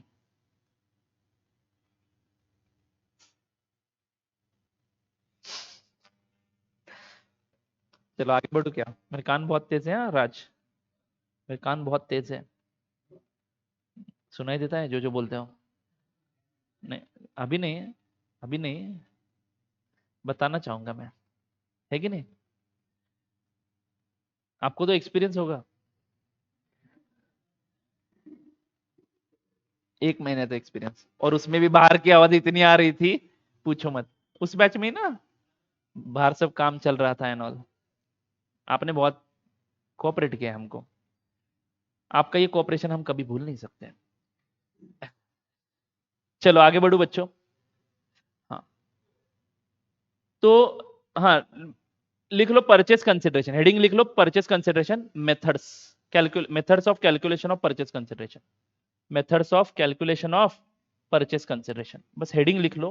क्योंकि आपको भी पता चलना चाहिए कि पढ़ाई करते समय पहले कौन सी चीज पढ़नी है। तो always go for purchase consideration first. Okay, मैंने नोट्स भी अरेंज किए हैं बेटा, तो अगर आप मॉड्यूल में देखोगे तो परचेस कंसिडरेशन बीच में है, मैं पहले उसको पढ़ा रहा हूँ, क्योंकि पहले क्या देना है वो समझ लेते हैं और कैसे निकालना है वो भी समझ लेते हैं। मेथड्स ऑफ परचेस कंसिडरेशन, उन्होंने पहले AS14 के कुछ प्रोविजन दिया है अकाउंटिंग के बारे में, और फिर पीसी बताया है। पीसी बोलते हैं हम इसको, क्या? Purchase consideration. ठीक है, मेथड्स ऑफ परचेस कंसिडरेशन। पहला मेथड लंप सम मेथड, यानी यहां पे हम एसेट्स कितने हैं, लायबिलिटीज कितने हैं वो देखेंगे ही नहीं। जाएंगे उसके फैक्ट्री के सामने, ऐसे कमर पे हाथ रखेंगे, देखेंगे, ठीक है, और फिर बोलेंगे 10 करोड़ रुपए देंगे, खत्म। ऐसे मजाक में बोल रहा हूं बेटा, एक लमसम वैल्यू डिसाइड किया जाएगा, एसेट्स एंड लायबिलिटीज को रिलेट नहीं कर दिया जाएगा। Are you getting it? ये निगोशिएशन के साथ होगा। वो सामने वाले बंदा बोलेगा, जिसको बेचना है वो बोलेगा, शेयर होल्डर्स बोलेंगे कि हमें इतने पैसे चाहिए, फिर निगोशिएशन होगी। Are you getting it? ऐसा ही ज्यादा होता है। एसेट लायबिलिटीज को रियल में कौन वैल्यू करता है? एक निगोशिएशन होगी। ऑब्वियसली एसेट लायबिलिटीज का वैल्यूएशन भी कंसिडर कर सकते हैं, नो डाउट, बट हर एसेट एंड लायबिलिटी वैल्यू नहीं होती, निगोशिएशन भी हो सकती है ना। सब्जी मंडी में जाके क्या करते हो? निगोशिएशन ही करते हो, या वो कुछ जो कुछ भी सब्जी है उसका वैल्यूएशन करते हो, उसको उठा के देख के कितना वजन है वगैरह वगैरह, वो नहीं होता ना। वो बताता है रेट, फिर मैं बताता हूँ अपना रेट, उसके बाद वो थोड़ा नीचे आ जाता है, मैं थोड़ा सा ऊपर जाता हूँ। निगोशिएशन, लम सम मेथड, यानी यहाँ पे मेरे को दिक्कत ही नहीं है। लमसम मेथड मतलब क्या? इंस्टीट्यूट विल टेल यू बेटा परचेस कंसिडरेशन 100 करोड़ है, ले लो, 100 करोड़ के हिसाब से अकाउंटिंग करेंगे। Are you getting my point और नॉट? तो purchase consideration lump sum value method से कैसे निकालेंगे? डायरेक्टली अमाउंट निकालेंगे, डायरेक्टली अमाउंट दिया जाएगा आपको क्वेश्चन में, यू विल कैलकुलेट और you will do the accounting according to that number. कैसे करना है अकाउंटिंग बाद में देखेंगे। समझ में आ रहा है बच्चों? हाँ, तो अब यही एग्जांपल के साथ मैं थोड़ा सा एक्सप्लेन करना चाहूंगा बेटा। ये बैलेंस शीट है बेटा, ये बैलेंस शीट है, ठीक है। 100 रुपए का एसेट है, 100 रुपए का करंट एसेट है, ये बैलेंस शीट है। यहां पे लमसम परचेस कंसिडरेशन बताया जाता है 100। Are you getting it? जरा ध्यान से सुनो, ये क्या है? Purchase consideration. एंड आप जो नई कंपनी हो, जो इस कंपनी को इनकॉर्पोरेट करने वाली है, वो 100 रुपए के शेयर इशू करके इस बिजनेस को एक्वायर करेगी। Are you getting my point? 100 रुपए का परचेस कंसिडरेशन हुआ, आप परचेस कंसिडरेशन देना कैसे है वो भी तो जानना जरूरी है ना। यानी परचेस कंसिडरेशन में दो चीजों के बारे में सोचना है हमें। एक तो परचेस कंसिडरेशन का अमाउंट, जो इस मेथड में कैसे निकाला? लमसम वैल्यू मेथड से, यानी इंस्टीट्यूट बताएगी आपको डायरेक्टली, और वो देना कैसे है वो भी बताएगी। ये कैश में भी दिया जा सकता है। कौन दे रहा है? आप दे रहे हो, आप XYZ लिमिटेड नहीं, ये सिर्फ बैलेंस शीट मेरे को मेरे बुक्स में लाना है, दैट्स इट। मैं कौन हूं? मैं समझ लो PQR लिमिटेड हूं, तो PQR limited will issue shares out of their company up to worth ₹100। किसको इशू करेगी? XYZ लिमिटेड के शेयर होल्डर्स को। तो एक्सचेंज रेशियो निकलेगा, समझो उनके भी बराबर 100 शेयर्स है और हम भी 100 शेयर्स इशू कर रहे हैं, तो 1:1 मिलेगा। जिसको एक शेयर था उसको एक शेयर मिलेगा। उनके 200 शेयर है और हम उनको 100 शेयर इशू कर रहे हैं, तो वो डिस्ट्रीब्यूशन कैसे करेंगे? उनके 2 शेयर के लिए एक शेयर, तो अकॉर्डिंगली हाफ हाफ मिल जाएगा उनको। बराबर है ना? उनके 2 शेयर्स है, उसके लिए हमारी कंपनी का एक शेयर, मतलब जिसके पास 2 है उसको एक ही मिलेगा, हमारे कंपनी का share. Are you getting my point? तो कैसे बांटना है वो हमें ट्रांसफरर कंपनी के बुक्स में अकाउंटिंग करते समय समझ में आएगा। Are you getting it? मैं बताना क्या चाह रहा हूं यहाँ पे, परचेस कंसिडरेशन का अमाउंट एक बार फाइनल हो जाएगा तो उसके बाद आपको सोचना किसके बारे में है, ये दिया कैसे जाएगा, उसको क्या बोलते हैं? Settlement of purchase consideration. दिया कैसे जाएगा? कैश में भी दिया जा सकता है। इन दैट केस पूरे के पूरे 100 रुपए उस कंपनी के बैंक अकाउंट में जमा कर देंगे और उसकी वो कंपनी बाद में वो पैसे शेयर होल्डर में बांट देगी। Are you getting my point? Yes. तो हमें यहाँ पे देखना यह है कि परचेज कंसिडरेशन निकाला कैसे जाता है, that is what we are talking in methods. And उसके बाद उसका सेटलमेंट कैसे किया जाता है वो अलग बात है। सेटलमेंट मतलब वो बताना पड़ेगा। Settlement I can not find on my own. Are you getting it? अगर कुछ भी नहीं बोला है तो मैं मान सकता हूं कि शेयर्स इशू करे, बट ऐसा होगा नहीं। इंस्टीट्यूट आपको सेटलमेंट के बारे में बताता ही बताता है। बराबर है क्या? अरे बोलो ना बच्चों। यस। तो लमसम मेथड समझा आपको? Under this method the transfer, नाम लिखो बस, lump sum method. Under this method transferee company agrees to pay lump sum और fixed amount to the share holders of the transferor company. ज्यादा कुछ करना ही नहीं है, इंस्टीट्यूट बताएगा यहाँ पे। अगला मेथड है नेट पेमेंट मेथड। कौन सा? Net payment method. ये लमसम वैल्यू मेथड का एक्सटेंशन है। लमसम में सिर्फ अमाउंट बताएंगे, नेट पेमेंट मेथड में डिटेल बताएंगे कि 10,000 इक्विटी शेयर इशू किए, 10 रुपए वाले, 50,000 प्रेफरेंस शेयर इशू किए, 50 रुपए वाले। Getting it? 10 लाख रुपए का कैश दिया, 50 लाख रुपए का गोल्ड दिया, मतलब जो जो दिया उसकी टोटल करनी है। नेट पेमेंट मेथड नाम से ही पता चलता है जो जो पेमेंट किया जा रहा है किसको? Shareholder of transferor company को, उसका अमाउंट हम ऐड करते जाएंगे। And summation of that amount which is given to the share holders of the transferor company will be called as purchase consideration using net payment method. समझ में आ रहा है बच्चों? इसका भी नेट एसेट के साथ कोई रिलेशन नहीं है। नेट एसेट के साथ इसको जोड़ेंगे ही नहीं हम लोग, आपको स्ट्रेट अवे बताया जाएगा। जैसे कि मैंने अभी आपको बताया 20,000 equity shares will be issued to the share holders of XYZ limited. 20,000 shares of ₹10 each, ठीक है। देन 30,000 प्रेफरेंस शेयर्स भी इशू करेंगे हम लोग। किसको? उनके कंपनी के शेयर होल्डर्स को। कितने रुपए के हिसाब से? 10 रुपए के हिसाब से। Are you getting it? फिर कैश में हम लोग देंगे 5 लाख रुपए। तो बोलो बेटा 20,000 इंटू 10 2 लाख रुपए, 30,000 इंटू 10 3 लाख रुपए, 3 + 2 5 और ये 5, टोटल 10 लाख रुपए दिए कि नहीं? ये हुआ purchase consideration under net payment method. Lump sum method में डायरेक्टली 10 लाख बोलेंगे और बाद में बताएंगे कि कैसे पे करना है। यहां पे अलग अलग पेमेंट्स कितने किए हमने शेयर होल्डर्स को वो बताएंगे। तो ये आप टोटल लो लगे और काम खत्म कर दोगे। Are you getting it? यानी आपको समझना क्या है कि मैं PQR लिमिटेड हूं और मैं कितने रुपए दे रहा हूं? 10 लाख रुपए, और बदले में मेरे को क्या मिल रहा है? ये एसेट्स और ये लायबिलिटी। कुछ नहीं बोला तो ये लायबिलिटी भी टेक ओवर करनी पड़ेगी। तो इसको मैं कंपेयर करूंगा परचेस कंसिडरेशन के साथ और कुछ बैलेंस शीट में एडजस्टमेंट्स करूंगा। That will be the accounting in the books of transferee company. ठीक है, बात बाद में बात करें। थोड़ा थोड़ा ओपन अप कर रहा हूं। देखो मैं अभी परचेस कंसिडरेशन मतलब जो देना है, यानी PQR लिमिटेड क्या एंट्री पास करेगा? जब जब देगा तब। इक्विटी शेयर इशू कर दिए 2 लाख रुपए के, तो PQR limited equity share capital account credit करेगा, preference share capital account credit करेगा, कैश देगा तो कैश अकाउंट क्रेडिट करेगा। डेबिट कौन सा करूं? उनके नेट एसेट्स, उनके एसेट्स एंड लाइबिलिटीज को टेक ओवर कर रहा हूं ना, और उसके लिए ये दे रहा हूं ना, तो उनके जो एसेट्स थे वो मेरे बुक्स में एसेट बनाने पड़ेंगे ना। तो एसेट अकाउंट डेबिट करूंगा, और जो लाइबिलिटीज भी टेक ओवर की वो मेरे बुक्स में क्रेडिट होंगी, यानी इनडायरेक्टली मैं नेट एसेट टेक ओवर करूंगा। हाँ, अब सवाल ये आता है कि नेट एसेट को मैं बुक वैल्यू पे रिकॉर्ड करूं या उनके रियल वैल्यूज पे। Are you getting it? तो वो आपको क्वेश्चन में अकाउंटिंग स्टैंडर्ड में बताया जाएगा। अभी उसके लिए लोड मत लो, बस इतना करना है, अमाल्गमेशन हो गया। बता रहा हूं ना, बहुत ही सिंपल चैप्टर है, सिर्फ परचेस कंसिडरेशन में ज्यादा एनर्जी लगानी है आपको। Okay, accounting is very very simple, इससे सिंपल कुछ हो ही नहीं सकता। Is it clear to you? अरे बोलो ना, आगे बढ़ू क्या? नेट पेमेंट मेथड मतलब क्या?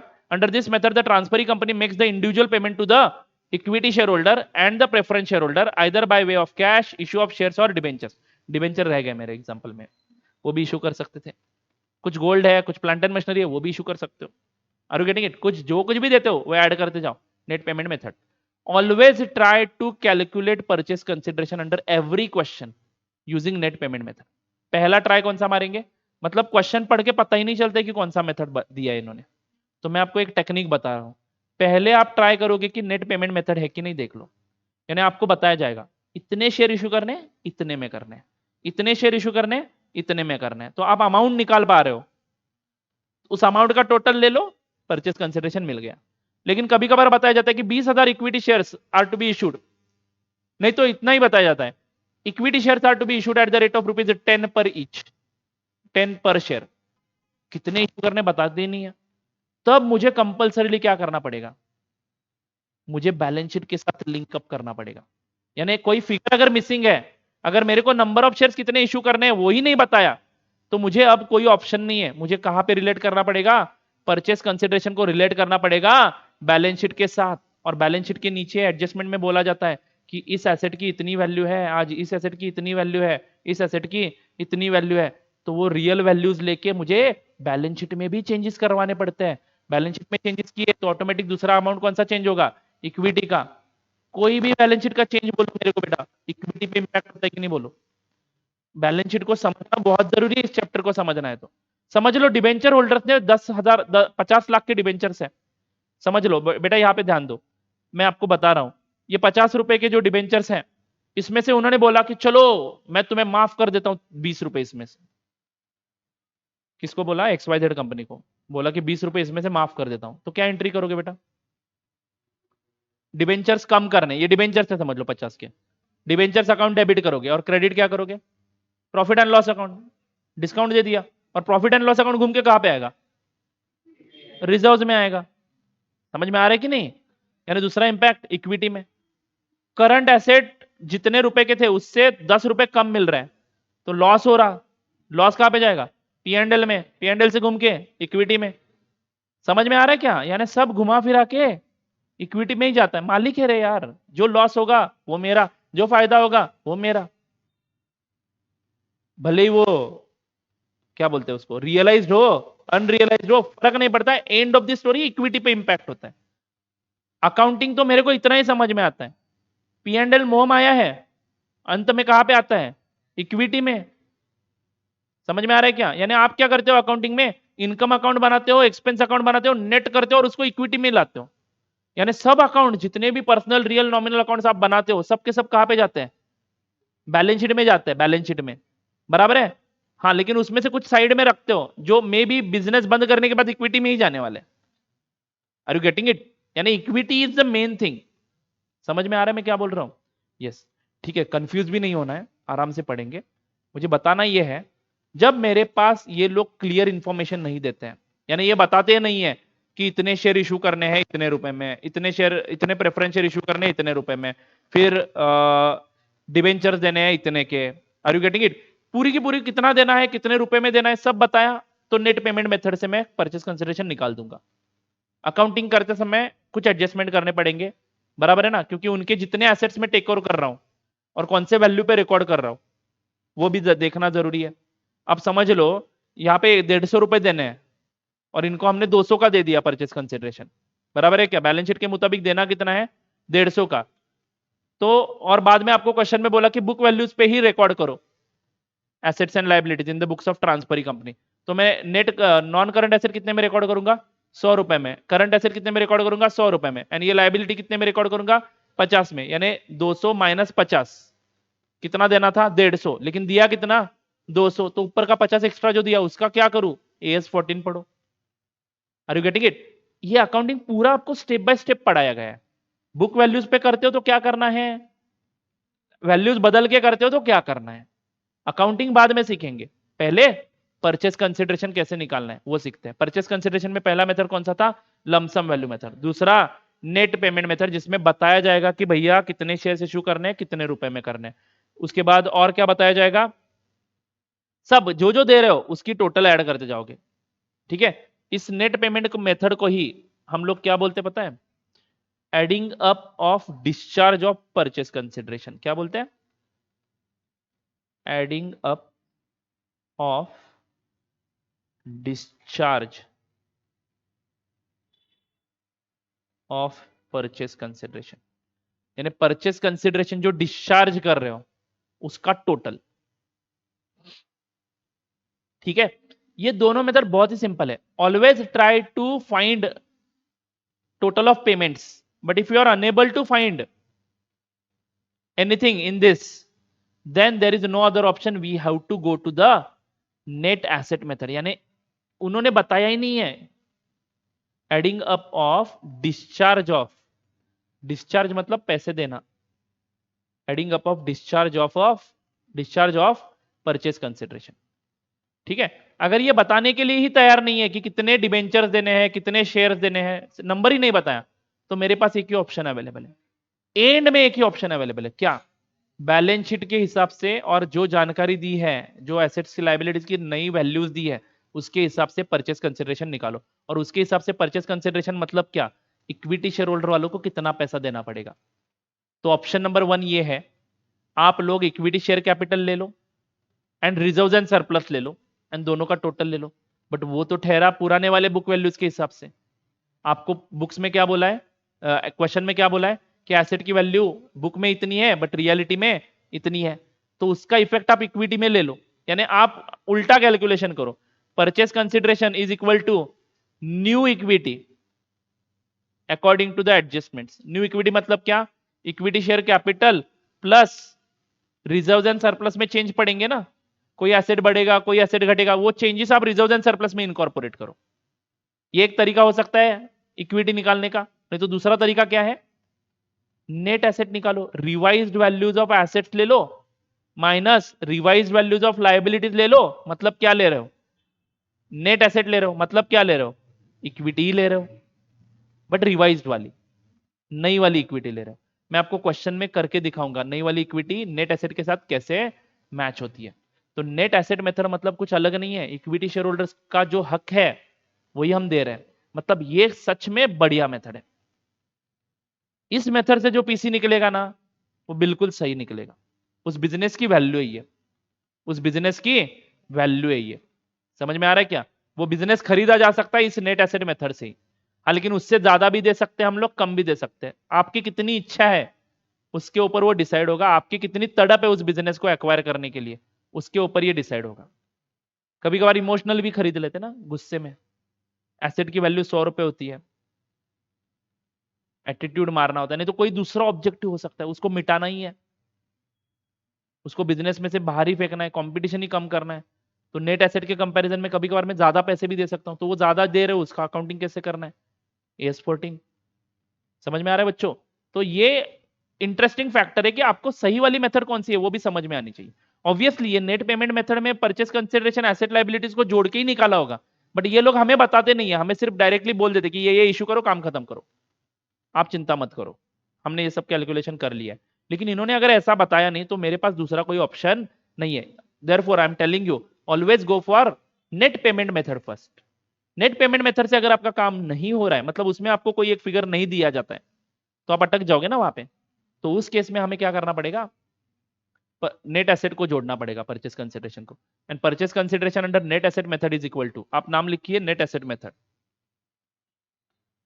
अगले लाइन पे लिखिए PC is equal to, PC is equal to agreed values of asset taken over, agreed values of asset taken over minus agreed values of liabilities taken over। agreed value of asset taken over minus agreed value of liability taken over. I hope you are getting my point. Net asset method में purchase consideration is equal to agreed value of asset taken over minus agreed value of liabilities taken over.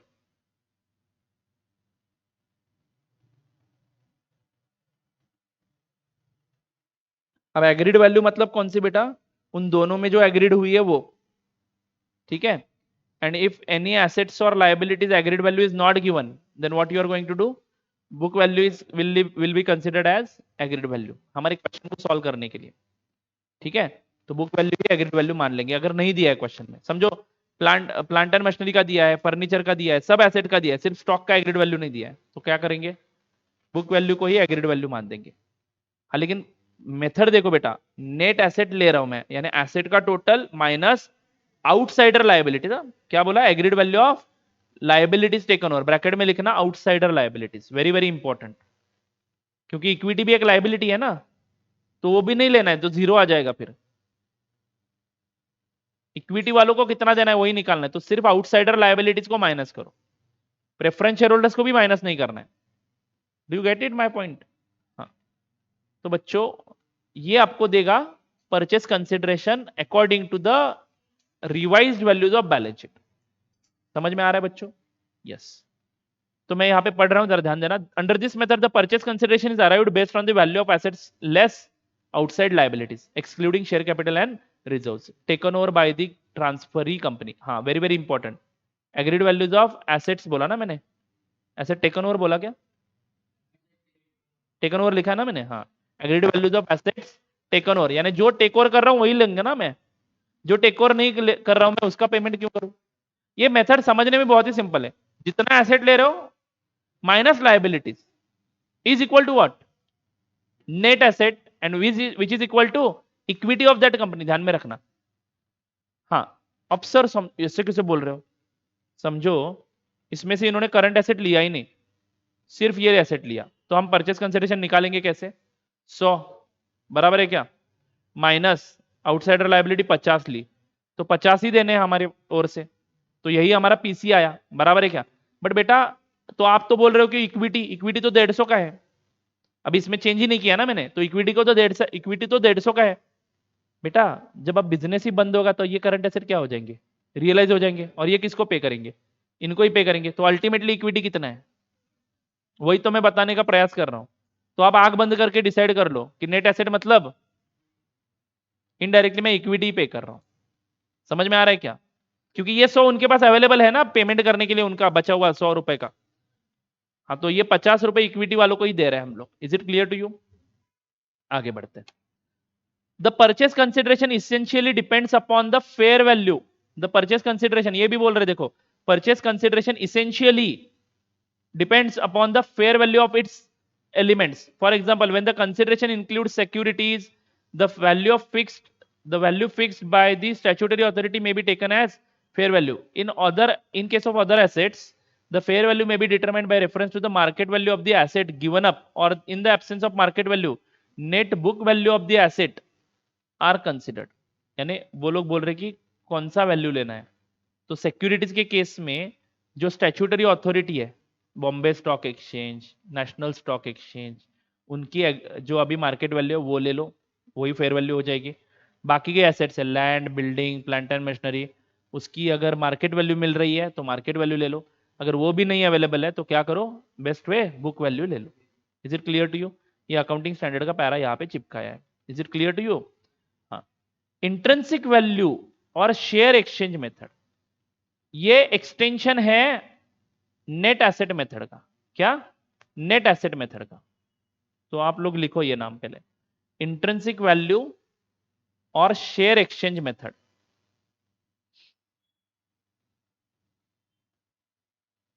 ठीक है.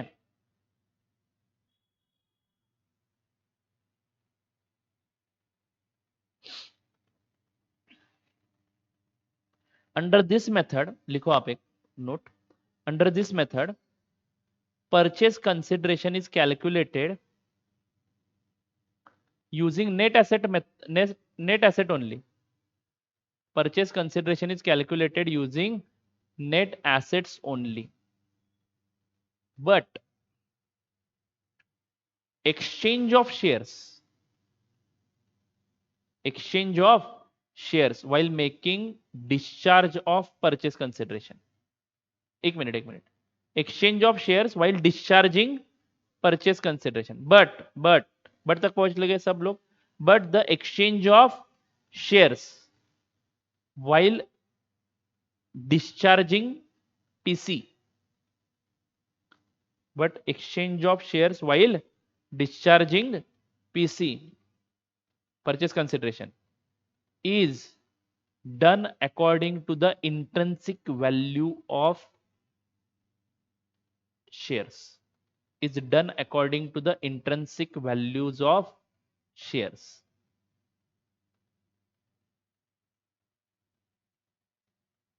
Is done according to the intrinsic values of shares.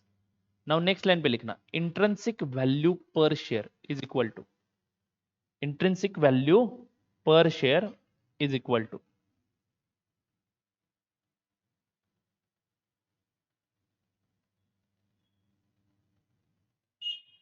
net assets minus preference share capital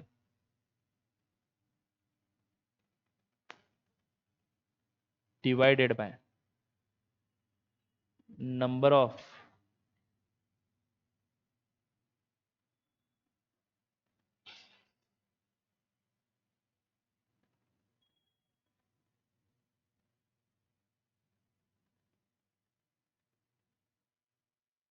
equity shares. Net assets minus preference share capital, यानी net asset में preference share holder का जो कुछ भी amount है. Net asset मतलब क्या बेटा? इक्विटी होता है ना. इक्विटी में से हम लोग क्या करेंगे? प्रेफरेंस शेयर होल्डर्स का जो. अब नेट एसेट मतलब क्या? रिवाइज्ड वैल्यू लेके किया होता है. नया इक्विटी आया होता है वहां पे. पुराने वाले इक्विटी के साथ कंपेयर मत करना. देखो बेटा, मैं अगर ये आपको बताता भी नहीं इक्विटी के बारे में तो आपको कुछ समझ में भी नहीं आता. मतलब कुछ फर्क नहीं पड़ता. ये सिर्फ मैं एक्स्ट्रा नॉलेज के लिए बता रहा हूं कि आप इक्विटी के अगेंस्ट इक्विटी दे रहे हो. ठीक है, बाद में इसका रिलेशन आएगा और वहां पे आपको समझ में आएगा कि मैं इतना क्यों चिल्ला रहा हूं. ठीक है, चलो अभी मान लो कि नेट एसेट किसके है? वो सारे के सारे शेयर होल्डर्स के हैं. उसमें से प्रेफरेंस शेयर कैपिटल को हटाना है क्योंकि उनको अमाउंट जो देना है वो फिक्स देना है ना. जो कुछ भी ऊपर का फायदा होगा वो किसका होगा? इक्विटी शेयर होल्डर्स वालों का होगा. इज इट राइट और नॉट? तो net asset divided by number of equity shares क्या मिलेगा? रे इंट्रिंसिक वैल्यू मतलब क्या समझे? एसेट पर शेयर बोलू तो चलेगा क्या? एसेट पर शेयर यानी बिजनेस अगर बंद होता है, सारे के सारे एसेट्स बेच देता हूं मैं, सारे के सारे लाइबिलिटीज को पे कर देता हूं, तो बचेगा क्या मेरे पास? Net asset. बराबर है कि नहीं? Agreed value of asset minus agreed value of liabilities, तो बचेंगे क्या मेरे पास नेट एसेट. नेट एसेट कितने शेयर्स के लिए अवेलेबल है वो देखूंगा. समझ लो मेरे पास 100 के नेट एसेट्स है और मेरे पास नहीं तो 10 लाख के, समझ लो 10 लाख के नेट एसेट्स है और मेरे पास 10,000 शेयर होल्डर्स है. तो पर शेयर होल्डर नेट एसेट कितना मिलेगा? 10 लाख डिवाइडेड बाय 10,000, 100 रुपए. यानी एक शेयर को 100 रुपए के एसेट अटैच्ड है. ऐसे बोलूंगा तो चलेगा क्या? तो आप इसको इंट्रिंसिक वैल्यू बोलो, एसेट अटैच्ड पर शेयर बोलो, नहीं तो समझने के लिए मार्केट प्राइस भी समझो. समझने के लिए बोल रहा हूं, this is not a market price, but एक शेयर का 100 रुपए का भाव है. Are you getting it? अब आपके एग्जिस्टिंग कंपनी का इंट्रिंसिक वैल्यू कितना है? एक शेयर का 100 रुपए. मतलब एग्जिस्टिंग कंपनी का अगर आपके पास एक शेयर है तो आपको कितने मिलेंगे? मैंने क्या लिख के दिया आपको? Purchase consideration net asset method से ही निकाला जाएगा अंडर इंट्रिंसिक वैल्यू मेथड. सिर्फ एक्सचेंज ऑफ शेयर जो है वो शेयर के इंट्रिंसिक वैल्यू के बेसिस पे डिसाइड किया जाएगा. अभी जो आपको टेक ओवर करने के लिए जो कंपनी आई है उनका एक शेयर समझो 200 रुपए के नेट एसेट अटैच होते हैं उसको, मतलब उनका भी इंट्रिंसिक वैल्यू निकालेंगे और उनके शेयर के उनके बैलेंस शीट के बेसिस पे, उनके एग्रीड वैल्यूज के बेसिस पे, एसेट्स एंड लायबिलिटीज के एग्रीड वैल्यूज के बेसिस पे उनके एक शेयर को 200 रुपए के एसेट अटैच होते हैं समझ लो. और आपके पास सिर्फ एक शेयर है जिसके लिए कितने रुपए के एसेट अटैच्ड है, 100 रुपए के। तो बोलो बेटा उनके कंपनी के शेयर अगर आपको देने हैं तो ये लोग क्या समझेंगे, दूसरे कंपनी के लोग, कि आपके एक शेयर को 100 रुपए का एसेट अटैच्ड है और हमारे एक शेयर को 200 रुपए का एसेट अटैच्ड है। तो आपके 2 शेयर्स लगने चाहिए मेरे एक शेयर को कंपेयर करने के लिए। Are you getting it? हाँ, तो एक्सचेंज रेशियो इस प्रकार से बनता है, आपके 2 शेयर के लिए मैं मेरा एक शेयर इशू करूंगा।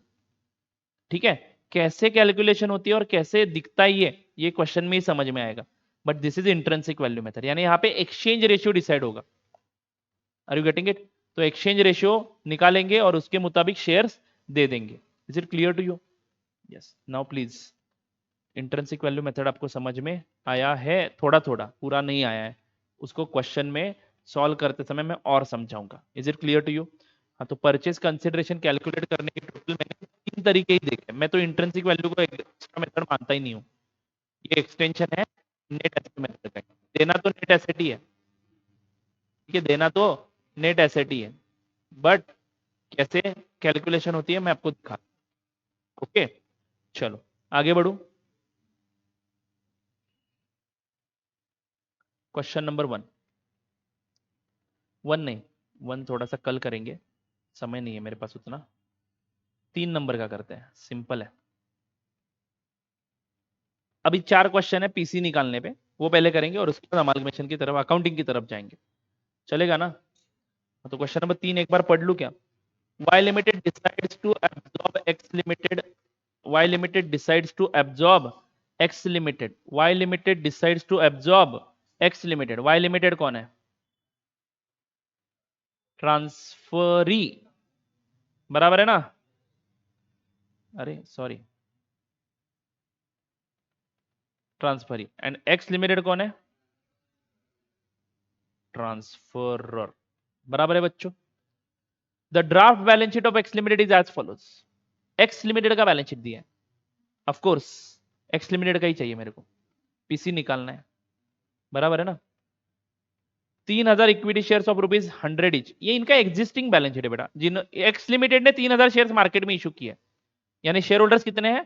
3000 इक्विटी शेयर्स है। शेयर होल्डर्स कितने भी हो सकते हैं, 2 शेयर होल्डर्स भी हो सकते हैं, एक के पास 1500, एक के पास 1500, बट फिलहाल अभी 1:1 भी मान लेते हैं, तो 3000 शेयर होल्डर्स है ऐसा मान लेते हैं, समझ लो 3000 शेयर होल्डर्स है, जिसके पास हर शेयर कितने रुपए का है? 100 रुपए का, तो 3 लाख रुपए शेयर कैपिटल का, एंड प्रेफरेंस शेयर 60,000 के। नेट एसेट है बेटा 2,90,000 के, एंड प्रॉफिट एंड लॉस में डेबिट बैलेंस है 70,000 का। तो इक्विटी बता सकते हो क्या अभी इसकी कितनी है?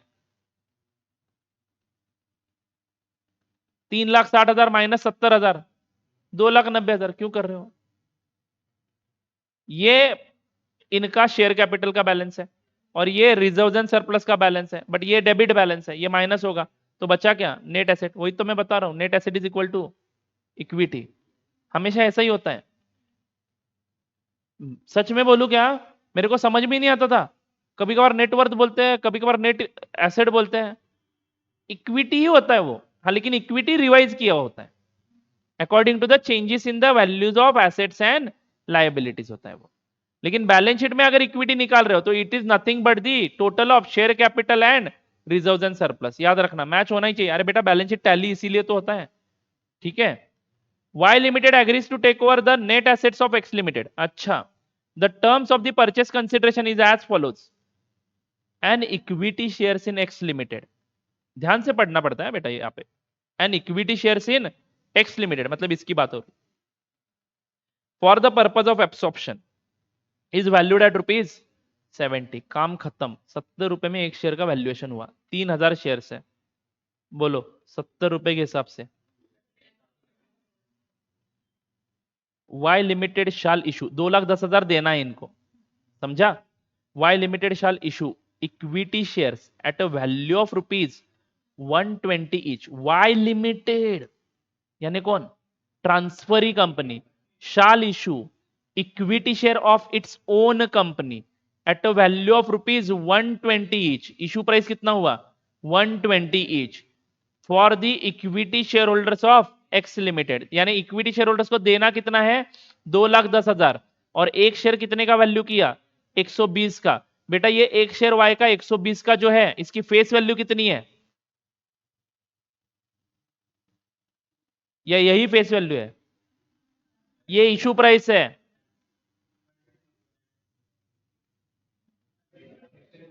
पता नहीं है ना, बट अकाउंटिंग करना है वाई के बुक्स में तो पता करना पड़ेगा।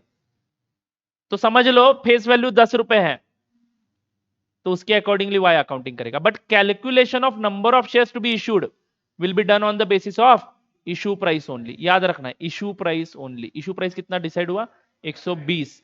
वाई ने भी एक्सेप्ट किया, एक्स ने भी एक्सेप्ट किया, तो कितने शेयर इशू करने पड़ेंगे वाई को, 1750।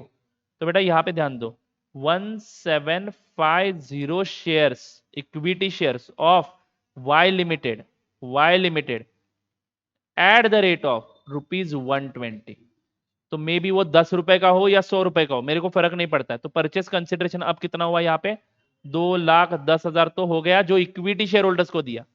सिर्फ इक्विटी वाले मालिक नहीं है, प्रेफरेंस वाले भी है यहाँ पे। देखो जरा प्रेफरेंस वालों को क्या दिया है, Y limited agree to pay 60,000 in cash for the payment to the preference share holders. तो बेटा कैश में 60,000 देना है, इक्विटी को दिया, प्रेफरेंस को दिया, कितना हुआ परचेस कंसिडरेशन, कौन से मेथड से निकाला, always go for net payment method first. हाँ लेकिन यहां पे यही नहीं बताया होता, यहां पे ये नहीं बताया होता 70 रुपए है, सिर्फ बोला होता कि प्रेफरेंस शेयर होल्डर्स को 60,000 कैश में दिए and the balance to the equity share holders is paid, balance to the equity share holders is paid by issuing equity shares at the rate of ₹120 each. तो balance कैसे निकालते, तो बेटा net asset कितने के लिए, 2,90,000 के, जिसमें से 60,000 किसको दिए, प्रेफरेंस शेयर होल्डर्स को, बराबर है क्या। तो बैलेंस कितना बचा, 2 लाख, अरे सॉरी 30,000। तो ये 2,30,000 डिवाइड बाई 120 करता मैं, ये नेट एसेट मेथड है। समझ में आया क्या, अभी नेट एसेट को रिलेट ही नहीं करा मैंने। नेट एसेट है कितने के, 2,90,000 के। कैसे सर, अरे बेटा 3 लाख रुपए तो इक्विटी शेयर होल्डर का कैपिटल है, 60,000 तो प्रेफरेंस शेयर होल्डर का कैपिटल है। आर यू गेटिंग इट, हाँ, उसमें से ये 70,000 का लॉस माइनस करो ना, तो उनको देना कितना है कुल मिला के, एक्चुअली प्रेफरेंस शेयर होल्डर्स को भी कम देना चाहिए था, बट चलो इनका एग्रीमेंट में भी ऐसा हुआ होगा कि ये लॉस प्रेफरेंस शेयर होल्डर्स वाले बियर नहीं करेंगे, तो 60,000 प्रेफरेंस शेयर होल्डर्स वालों को देंगे, तो लॉस कौन बियर करेगा, इक्विटी वाले। तो 3 लाख में से 70 गए, तो बचे कितने, 2,10,000। तो नया नेट एसेट कितना आएगा, 2,10,000, सॉरी 30,000, 2,30,000। समझ में आ रहा है बच्चों, तो वही हमारा नेट एसेट हो जाएगा फिर। आर यू गेटिंग इट, हाँ बट हमने 230 प्लस 60 यानी 290 दिए ना, तो हमारे लिए नेट एसेट कितने हो गए, 2,90,000। इज इट राइट, एनीवे अभी कंफ्यूजन होगा, आप सारी चीजें एक साथ लेने जाओगे तो। ये मेथड कौन सा है, net payment method, net payment method, बराबर है ना, यस। तो चलो लिखो solution, calculation of purchase consideration. Next line पे लिखना पेमेंट, पेमेंट लिखने की आदत डाल दो अभी, मतलब हर क्वेश्चन में पेमेंट ढूंढना शुरू करोगे ना तो आपको आदत हो जाएगी कि हाँ ये नेट पेमेंट से है, ये नेट एसेट मेथड है। समझ में आ रहा है क्या, तो आपको फर्क समझ में आना शुरू हो जाएगा। मेथड लिखा अगले लाइन पे, net payment method, particulars right hand side 1 column rupees, particulars right hand side 1 column rupees. Shall we start? Point number A, to the equity shareholders,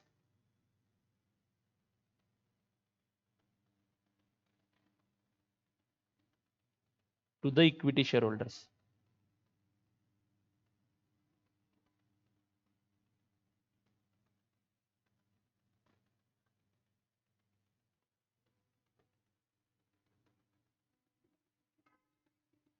to the equity shareholders। कैसे दोगे equity share holders को, बताया है question में बिल्कुल वैसे ही। 3,000 equity shares है, हर share का वैल्यूएशन 70 रुपए किया है, डिवाइडेड बाय इशू प्राइस कितनी डिसाइड हो गई। तो यहाँ पे ऐसा लिख के पूरा कैलकुलेशन लिखना है बेटा, it is a good practice to write full calculation, divided by 120, तो 1750, is it right, 1750 shares, obviously कौन से shares, equity shares, at the rate of ₹120 each. कितने रुपए का है पता नहीं है, नहीं तो मैं लिखता 1750 equity shares of ₹10 each issued at 120। Issue price 120 लिखेंगे। तो वाई के बुक्स में जाहिर सी बात है जब इशू किया जाएगा तब 120 में से 10 रुपए इक्विटी अकाउंट को जाएंगे एंड बचे हुए सिक्योरिटीज प्रीमियम को जाएंगे। तो वाई का अकाउंटिंग करते समय हम देखेंगे, ये समझ में आ जाएगा आपको, चिंता नहीं है। ओके, तो कितना आया ये 2,10,000 ये अमाउंट आया। And to the preference share holders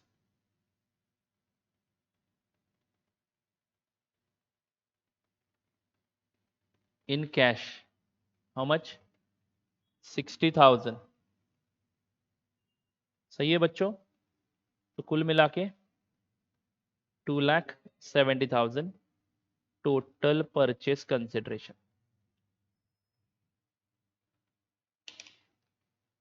तो अब सवाल ये आता है कि ये 2,70,000 मिलने के बाद उन कंपनी में क्या होगा, उन कंपनी में मतलब ट्रांसफरर कंपनी में क्या होगा, 60,000 प्रेफरेंस शेयर्स वाले ले लेंगे एंड जो शेयर्स आए हैं 1750 वो बांटे जाएंगे 3,000 शेयर होल्डर्स में। वो अकाउंटिंग क्लोज करते समय ये समझ में आ जाएगा। ठीक है, तो हमें दोनों समझना है, उनके बुक्स में अकाउंटिंग कैसे होनी है इसकी, और इनके बुक्स में एसेट कैसे इनकॉर्पोरेट होंगे, लायबिलिटीज कैसे इनकॉर्पोरेट होगी, उसके अगेंस्ट दे रहे हो कितना, और अगर कुछ फर्क पड़ता है उन दोनों में तो वो कैसे एडजस्ट करना है। That's it, amalgamation is over, absorption is over. Amalgamation में मैक्स टू मैक्स क्या होगा, दो ट्रांसफरर कंपनीज होगी, दोनों के एसेट्स एंड लायबिलिटीज पुल करने पड़ेंगे। एब्सॉर्प्शन में क्या होगा, एक ट्रांसफरर कंपनी होगी, एक का एसेट पुल करना पड़ेगा, asset liability net asset I am talking about, बराबर है। तो कंटिन्यू करते हैं इसके साथ कल, आज के लिए बस इतना ही। Page number of this question is 293।